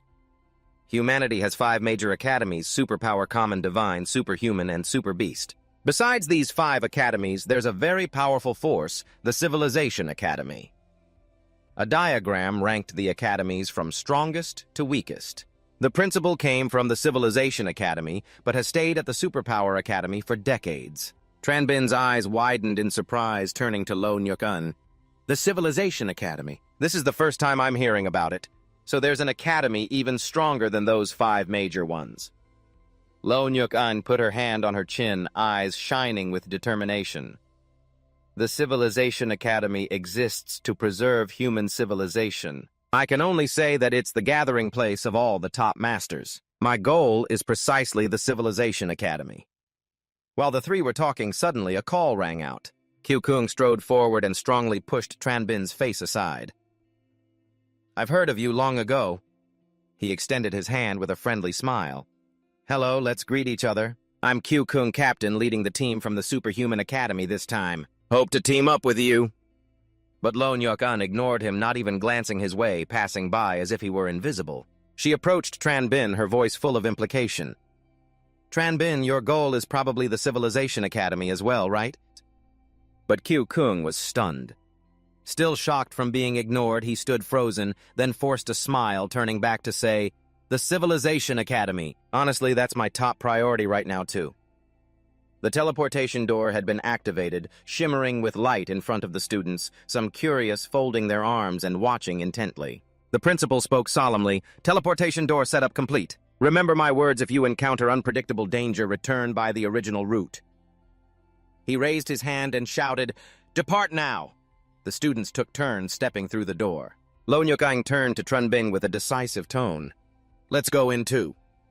Without waiting, she strode through the teleportation gate, Tranbin and the others hurriedly following behind. As the last person stepped through the door, it immediately shut tight with a deep thud. Before them, a gigantic stone gate appeared, topped with a statue of a horned monster with a sharp beak clutching a massive hammer tightly in its hand. On either side of the gate stood 2 statues of warriors, holding weapons towering like immovable guardians. The ground beneath was littered with broken weapon fragments like the ruins of a long-lost era.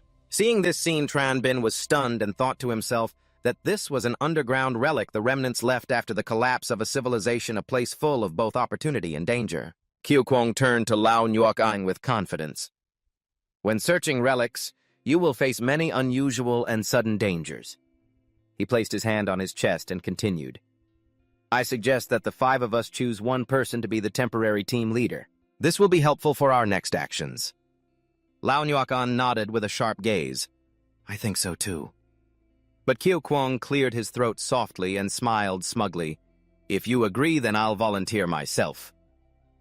Before he could finish, Lo Nyuk-un turned back with a steel voice.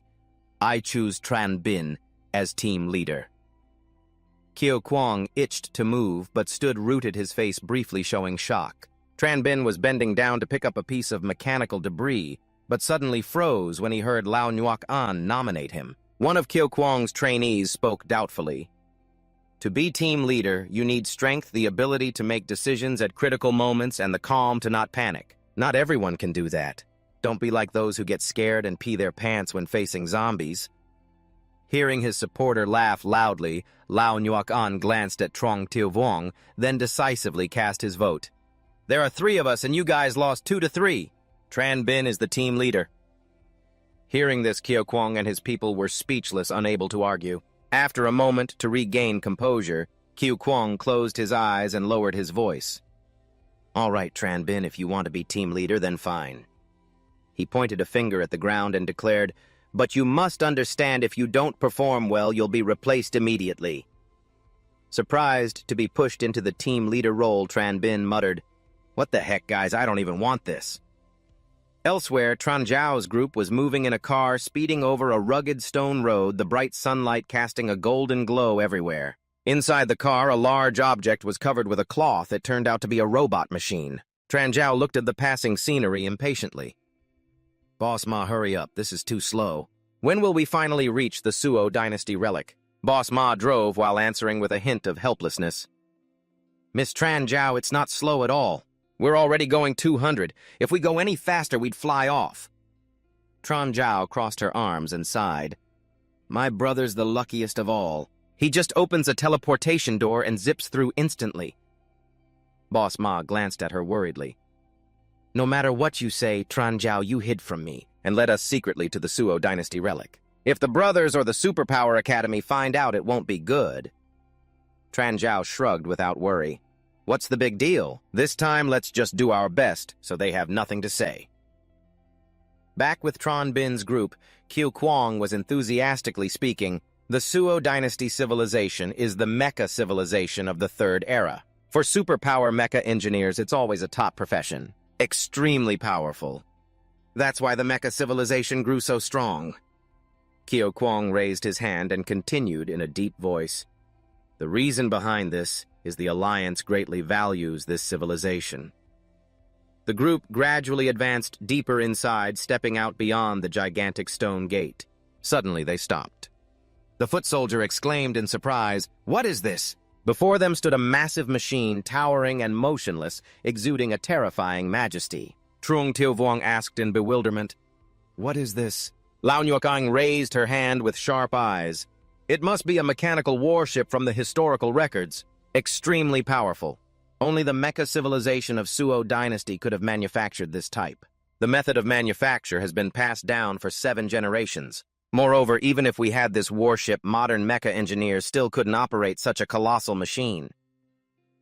Tran Bin listened carefully and said cautiously, "Everyone act carefully, no one should separate. I have a feeling this place is too quiet." The red-banded team leader sighed wearily. "Being a team leader and already scared, if you're afraid, let me be the team leader."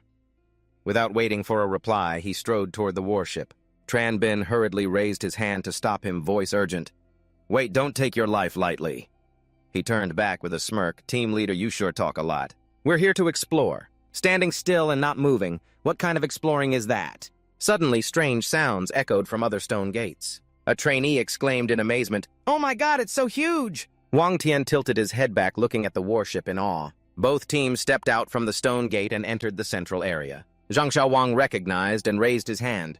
It was the team of Wang Tian and Cheng Chao. Another person suddenly exclaimed, "Oh my Chen Bing, we meet again, what a coincidence!" Wang Tian looked straight at Chen Bing with a sharp tone.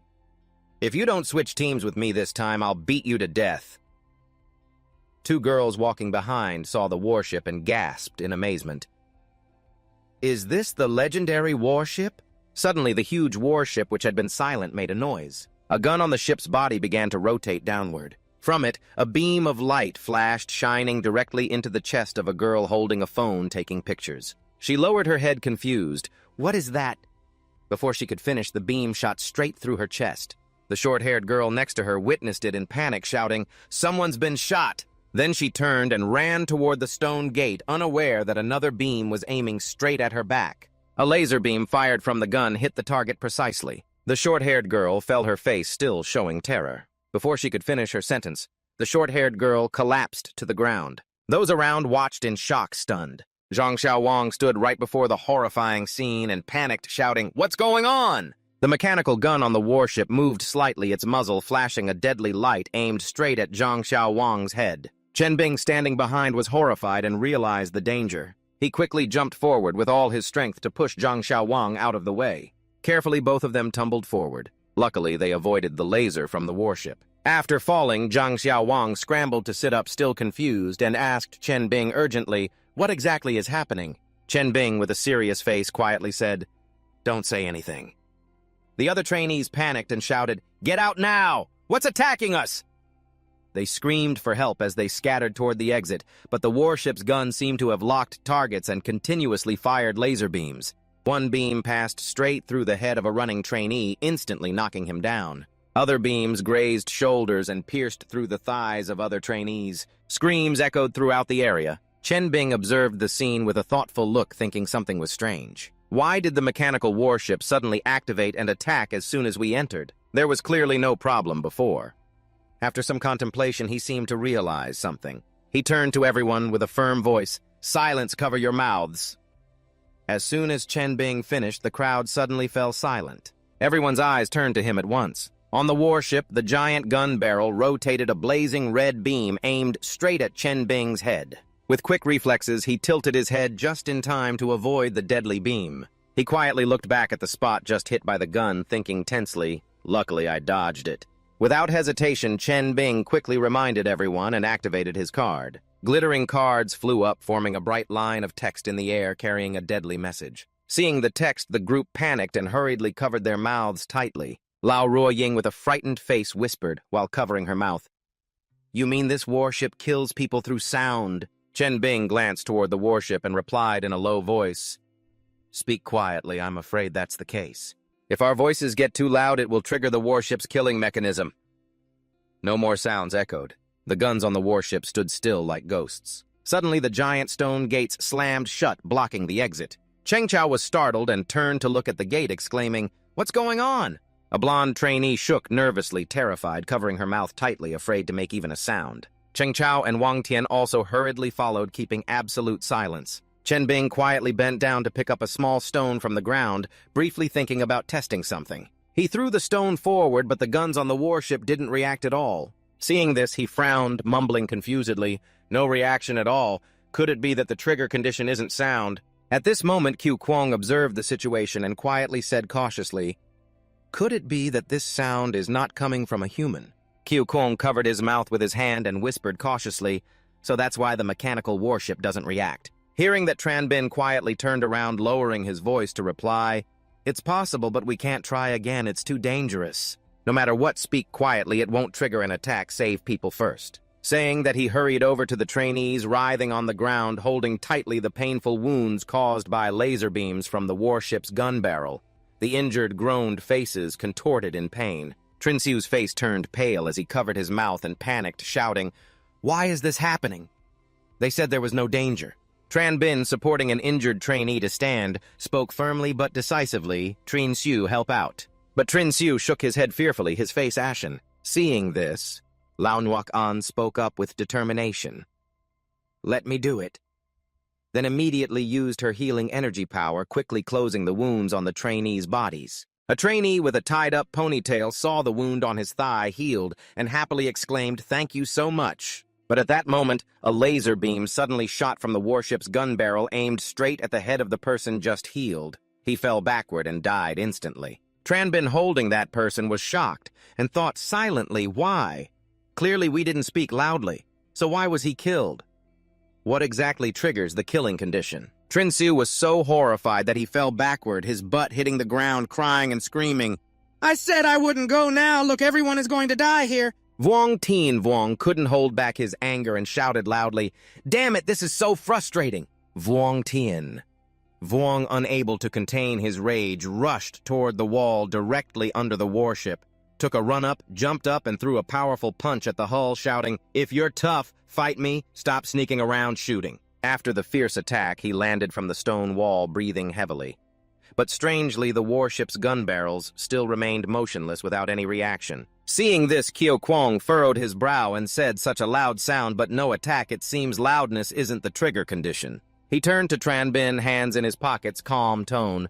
"Tran Bin, you guessed wrong." At this moment, a trainee wearing a red headband stepped forward, looking at Tran Bin with cold eyes, saying, "Tran Bin, you can't handle being team leader anymore. If you hadn't said to speak quietly so as not to be attacked, that classmate wouldn't have been shot dead either. You have to take responsibility. Mechanical civilization has many situations that are very hard to understand. They have nothing to do with sound at all." Tran Bin heard these words but remained unmoved, pondering deeply. Not right. It definitely has something to do with sound, it's just how exactly it's related. The red headband team member of the Superhuman Academy continued speaking to Qiu Kuang, "Brother Qiu, our Superhuman Academy members should split up. If this keeps up, I'm afraid we'll all be killed by this useless team leader." So Qiu Kuang nodded, smiling satisfactorily, and raised his hand to signal, "Always Superhuman Academy trainees, gather here with me." The Superhuman Academy trainees immediately separated from the group, flocking toward him. Voices in unison, "Right, right, right, yes." But at that moment, laser beams from the warship suddenly shot down, piercing through the gathered trainees. They fell one after another, blood pooling on the ground. Seeing the horrifying scene, the red headband team member and Qiu Kuang panicked and exclaimed, "What?" Witnessing the tragedy, Tran Bin suddenly snapped awake, shouting loudly to drown out the noise. "I got. It's silence. Everyone be silent. It's the number of mechanical warships killing people through the number of voices. Hearing this, Kyo Kwang was stunned and hurriedly asked, "What do you mean, Tran Bin?" Tran Bin calmly but decisively explained, "If one person talks no matter loud or soft, it won't trigger the killing condition. But if many people speak at the same time, the mechanical warship will kill the speakers." He paused, eyes sharp, scanning everyone. "So from now on, anyone who wants to speak must raise their hand first to prevent many voices from appearing at once." Vuong Tien. Vuong immediately raised his hand, growling irritably. "What the hell is this place? Only one person can talk. Underground ruins, not even a single zombie. I don't even know who to fight." Then it was Trin Xiu's turn. He hurriedly raised his hand, voice trembling. "So what do we do now? Hurry up and figure out a way out. I don't want to die in this place." Hearing that, Vuong Tien Vuong raised his hand and pointed straight at Trin Xiu's face, shouting, "Trash, all you do is cry and whine, yet you dare to compete with Lao Nyuk An for the teammate's spot. You're not worthy to be Vuong Tien Vuong's rival now." Suddenly, from the warship, a row of metal steps slowly lowered down, extending to the ground and then stopping. Chanbin frowned, thinking silently, "What is this?" A student from the Superhuman Academy spoke up, voice full of doubt. "Automatically lowering the stairs is for us to get on. They definitely want us to surrender. I'm not going." He stepped back with a frightened look. Lao Nyuk An, calm as usual, looked at Tran Bin and said, "Tran Bin, you're the captain. You decide if we go."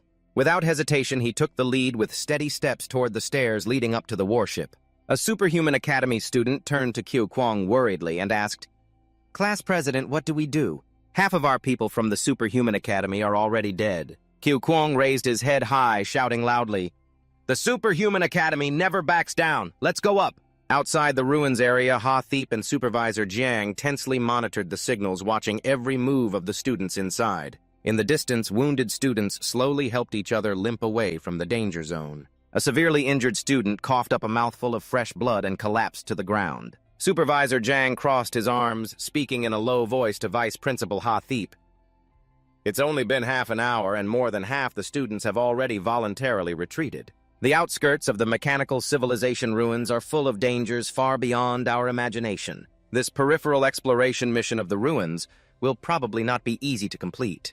Vice Principal Ha Thiep replied with a worried look. "Right now I'm not worried about the mission, but for that team." After entering some area, they suddenly disappeared. She lowered her head, focusing intently on the monitoring board in her hands. Supervisor Jiang was startled and exclaimed, "Disappeared? Could they all have been killed?" Ha Thiep shook her head cautiously. "It's probably not just disappearance. At the moment they entered that area, the connection signal suddenly cut off. But this also means danger is approaching.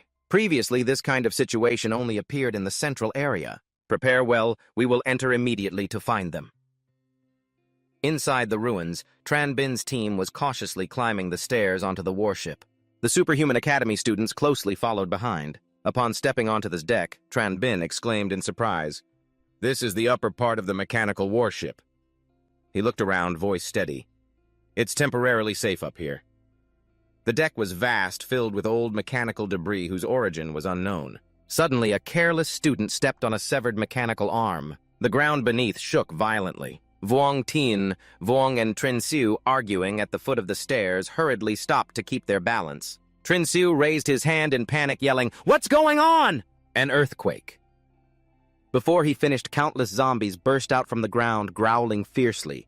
Vuong Tien Vuong immediately shouted, "Zombies! Prepare to fight!" Without hesitation, he swung a powerful punch straight into the nearest zombie's head. But right behind, 4 more zombies erupted simultaneously. The situation quickly spiraled out of control. Trin Xiu panicked and dashed toward the stairs leading up to the warship, screaming, "We really can't kill them all, run!" Vuong Tien. Vuong raised his hand, signaling while running, and shouted, "Why are there so many?" "Retreat!" The group hurriedly climbed the stairs to escape. Upon reaching the warship deck, Trin Xiu was panting heavily, drenched in sweat. From the deck, the group looked down in horror at the foot of the stairs, where countless zombies growled, emerging from the ground with red blazing eyes staring at them. Kyo Kwang raised his hand urgently, saying, "Too many zombies, we have to cut off the stairs to block them. They're flooding up." The Red Ice team leader immediately raised his hand to volunteer. "Let me." He took a running leap and delivered a strong kick to the stairs. But the stairs didn't move at all. He clutched his leg in pain, groaning. Kyo Kwong frowned and said, "Not all of our superhuman academy students have bodies like superhumans, but the toughness is definitely comparable to iron. But now it's shaking enough to break legs, it seems." The warship stairs are made of a special material. It's probably very difficult to cut through. Another student drew a sharp sword and stepped forward determinedly. "I'll try."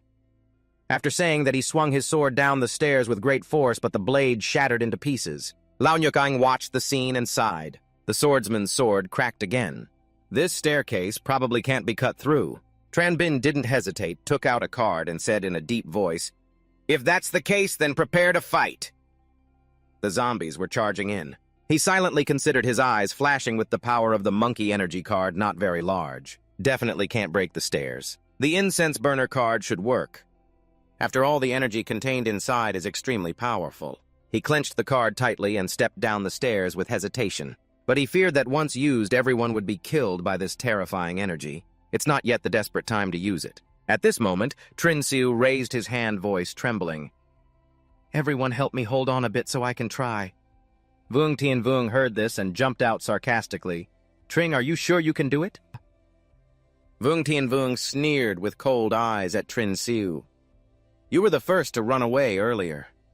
He laughed scornfully and whispered to a superhuman academy student, "I think he's tricking us." Charging forward to deal with the zombies instead of him, who didn't see his scared expression earlier. The guy beside him echoed suspiciously, "I don't trust him." Below the stairs, the zombies growled as they stepped forward, their eyes blazing red. Tring Siu raised his hand, pointed at his chest seriously.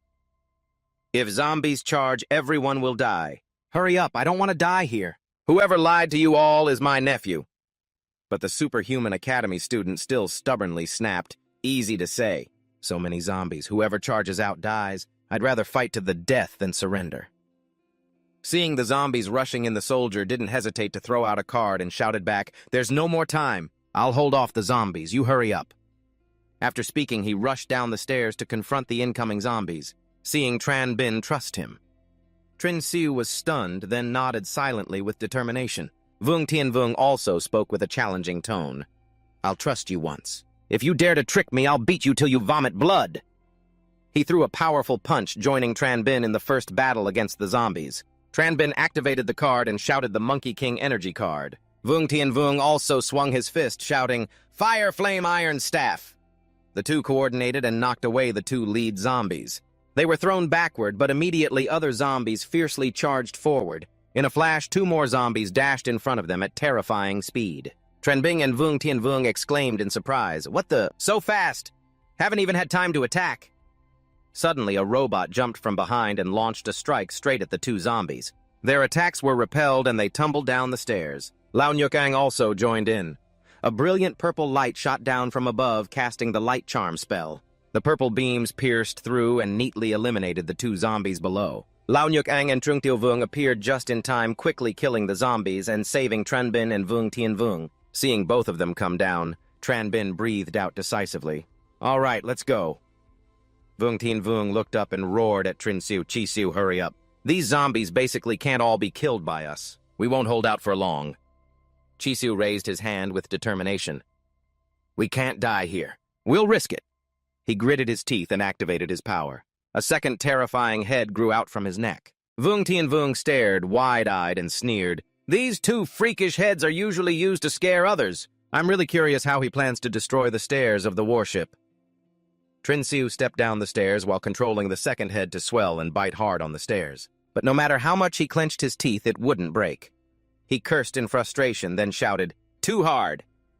People on the warship looked down and laughed mockingly. "Idiot! You really bit it, you'll get yourself killed. You think you're a superhuman?" The blue-haired guy pointed and mocked. "Or maybe a reincarnated celestial dog foolishly trying to bite steel." Hearing the contemptuous words, Trin Siu gathered more strength and roared, "I am Trin Siu! I am the Super Trin Siu. Big mouth. I eat all around." His teeth finally bit off a corner of the stairs, then roared as he bit off a whole section. The blue-haired guy who had just mocked was stunned and exclaimed, "What?" Trin Siu continued to use his second head to gnaw the stairs. "Vuong Tien." Vuong widened his eyes in surprise and murmured, "Oh my God. So that works too." This guy is really gnawing the stairs. It turned out that this was the true function of Trinsio's second head. Tranbin raised his badge and spoke in a deep voice. Keep fighting. Use the time to help Trinsio. Outside the ruins, a vehicle stopped. Tranjiao stepped down and looked at Boss Ma, who pointed at the giant stone gate ahead. She asked with suspicion, Miss Tran, is this the place? Boss Ma nodded and pointed at the gate. Are you sure from here we can enter the Su.Wo-1 civilization ruins? Another person got off the vehicle and confirmed, That's right. Our powered armor was originally picked up from inside here. After receiving confirmation, Tranjiao nodded. All right, let's go inside. She looked at the gate worriedly and thought silently, I wonder how my brother is doing. Inside, fierce zombies surged up attacking Truong Tiuvuong's red robot. When the robot's control wire was bitten off, he shouted in panic, Not good. Trinsio yelled tremblingly, I can't hold on any longer. Suddenly seeming to realize something, he and Tranbin turned around simultaneously. Qiu Kuang charged down, took a running start, and shouted loudly, Everyone move aside! He delivered a powerful kick directly at a zombie. The kick didn't stop there, sweeping across the zombies on the stairs from top to bottom, destroying them. Wherever it hit, bodies fell. Countless zombies fell in the blink of an eye. A student at the Superhuman Academy with bright eyes cheered, Awesome! So strong. Is this the true power of the Superhuman Academy? The blue-haired guy also marveled, This strength might be even beyond a superhuman. Suddenly, Trinsio raised his hand and shouted, Done! I'm almost done gnawing. Hearing that Tranbin led the group to quickly climb onto the warship deck, Qiu Kuang heard Trinsio's announcement and jumped up the stairs, quickly moving upward. Just as he stepped onto the deck, Trinsio roared and completely bit through the stairs beneath the ground. The zombies continued to emerge fiercely, desperately clinging to the stairs trying to climb up. Brother Tranbin stood on the warship looking down at the zombies, his voice urgent and deep. This place is too dangerous. The zombies are incredibly strong. Quickly find a way to get out of here. He turned and ordered everyone. Outside the ruins, Tranjiao turned to Boss Ma and asked urgently, How much longer until we arrive? Boss Ma frowned and replied, I'm not really sure. We've already passed the depth we entered before. Going further inside, who knows what might happen. A subordinate curiously interrupted. Miss Tran, you mysteriously said there's a great treasure inside. How sure are you about that? Tranjiao calmly held up an object and smiled. Of course I'm completely sure. He asked, Do you know what this is? Boss Ma shook his head, frowning. I can't tell what it is. Tranjiao explained confidently, This is the 5th Qi origin, the spatial teleportation orb of the illusion civilization. I bought it at the grocery store. Hearing that, Boss Ma's eyes lit up and he exclaimed, Spatial teleportation. This is worth much more than the sensor from last time. You're kidding me. Just as Tranjiao reached to take the orb, he suddenly withdrew his hand. Boss Ma frowned suspiciously. Not right. Miss Tran, why not just take the stuff and sell it for money? Why go exploring underground civilizations? Seeing her silent, he sneered and continued, There's probably nothing here more valuable than this spatial teleportation orb. The subordinate nodded in agreement. Exactly. The spatial teleportation orb is mainly for escaping in emergencies. Taking such a precious thing just to run away would be a shame. Tranjiao shook his head firmly. Who said I want to run away? I want to use it to save people. The two companions looked puzzled and asked in unison, Save people. Save who? Inside the cave, Tranbin's team moved deeper into the darkness. A student suddenly spotted glittering orbs on the ground. Excitedly ran over, picked one up, and shouted, Look quickly! These seem to be mechanical cores. Indeed, they were mechanical cores. These items are very valuable. The blue-haired guy's eyes shone brightly as he explained the technology of the mechanical civilization's nuclear core. People nowadays cannot create mechanists. Obtaining a mechanist core will greatly enhance mechanized combat abilities. It can even achieve bone-altering effects. He carefully put the sphere behind his back, then suddenly looked to the side in amazement and exclaimed, Everyone, look over there! So many mechanist cores! A bunch of sparkling mechanist cores scattered at the foot of the stone pillar! The blue-haired guy laughed loudly with excitement. We're rich. With so many mechanist cores, taking them back will definitely sell for a lot of money. No wonder everyone loves exploring underground ruins. Indeed, treasures everywhere, huge harvests. This place is truly a mechanist's paradise. Unfortunately, none of us are mechanists, otherwise we'd have a big haul by now. Just as they were rejoicing, the ground suddenly shook violently. Cracks appeared beneath their feet. From the earth, a giant mechanist slowly emerged, sitting motionless on an ancient stone chair behind them carved with ancient writings. The group hurried over, buzzing, "What is this?" It seems to be a mechanist. A student looked around and pointed at the chair. It looks like the writing is from the Sodat civilization. Then Cheng Chaoren quickly ran over and asked Chen Bing, "There's a culture class expert here you probably know, right?" Chen Bing stepped forward carefully, examining the inscriptions on the stone chair, his eyes focused. After a while, Chen Bing spoke in a deep, astonished voice. "This records the entire process of the downfall of the Sodat civilization." The group was stunned and exclaimed in unison, "What? The downfall of the civilization era. This has always been the ultimate goal of humanity's exploration of civilizational ruins, yet no clues have been found so far. Could this really be the true cause of the Third Era's downfall? This is a groundbreaking discovery for mankind." Tiogong's eyes urged Chen Bing eagerly to explain the characters on the stone tablet. Chen Bing looked closely at the tablet and slowly read, "The beginning of the era awakening of the life mechanism. Mid-era, a rebellion broke out. Life mechanisms defeated machines and became the common enemy of mechanists. Countless humans became slaves to machines, kneeling low and forbidden to speak." Zhang Xiaowang furrowed his brows, puzzled. "What is this awakening of the life mechanism? Do machines have their own consciousness?" Qiu Gong anxiously shouted, "Hurry up and explain the characters on the stone tablet." Chen Bing continued in an increasingly serious tone.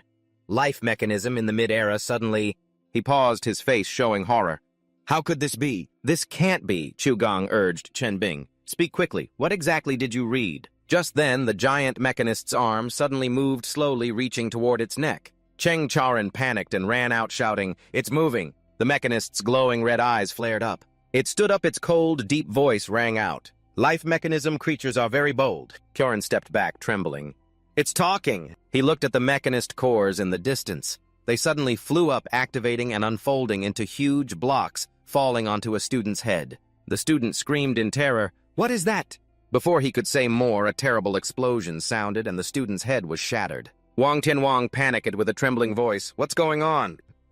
The group held their breath, horrified, as they looked at their decapitated teammate lying motionless on the ground. Another mechanist core flew swiftly toward Cheng Chaoren, who shouted in alarm, "It's coming at me, help!" The sphere shook, preparing to activate. Suddenly, another member next to him was also decapitated and collapsed. Cheng Chaoren trembled, shouting, "The killing technique is appearing again." Chen Bing's eyes flickered as he noticed something strange, thinking, "No, although the killings are intentional, there is a pattern." Earlier on the seat, it said, "Kneel low and do not speak." So what exactly is going on here? Another mechanist core appeared behind him in Zhang Xiaowang. Zhang Xiaowang hurriedly ran and shouted loudly, "Don't turn around!" Chen Bing yelled, "Xiaowang, kneel down!" Zhang Xiaowang didn't hesitate and immediately dropped to his knees, and the sphere instantly stopped attacking. The other mechanical cores also began to start up, hovering menacingly. Tranbin gave a firm order, "Everyone get down." So the mechanical core uses altitude to kill people.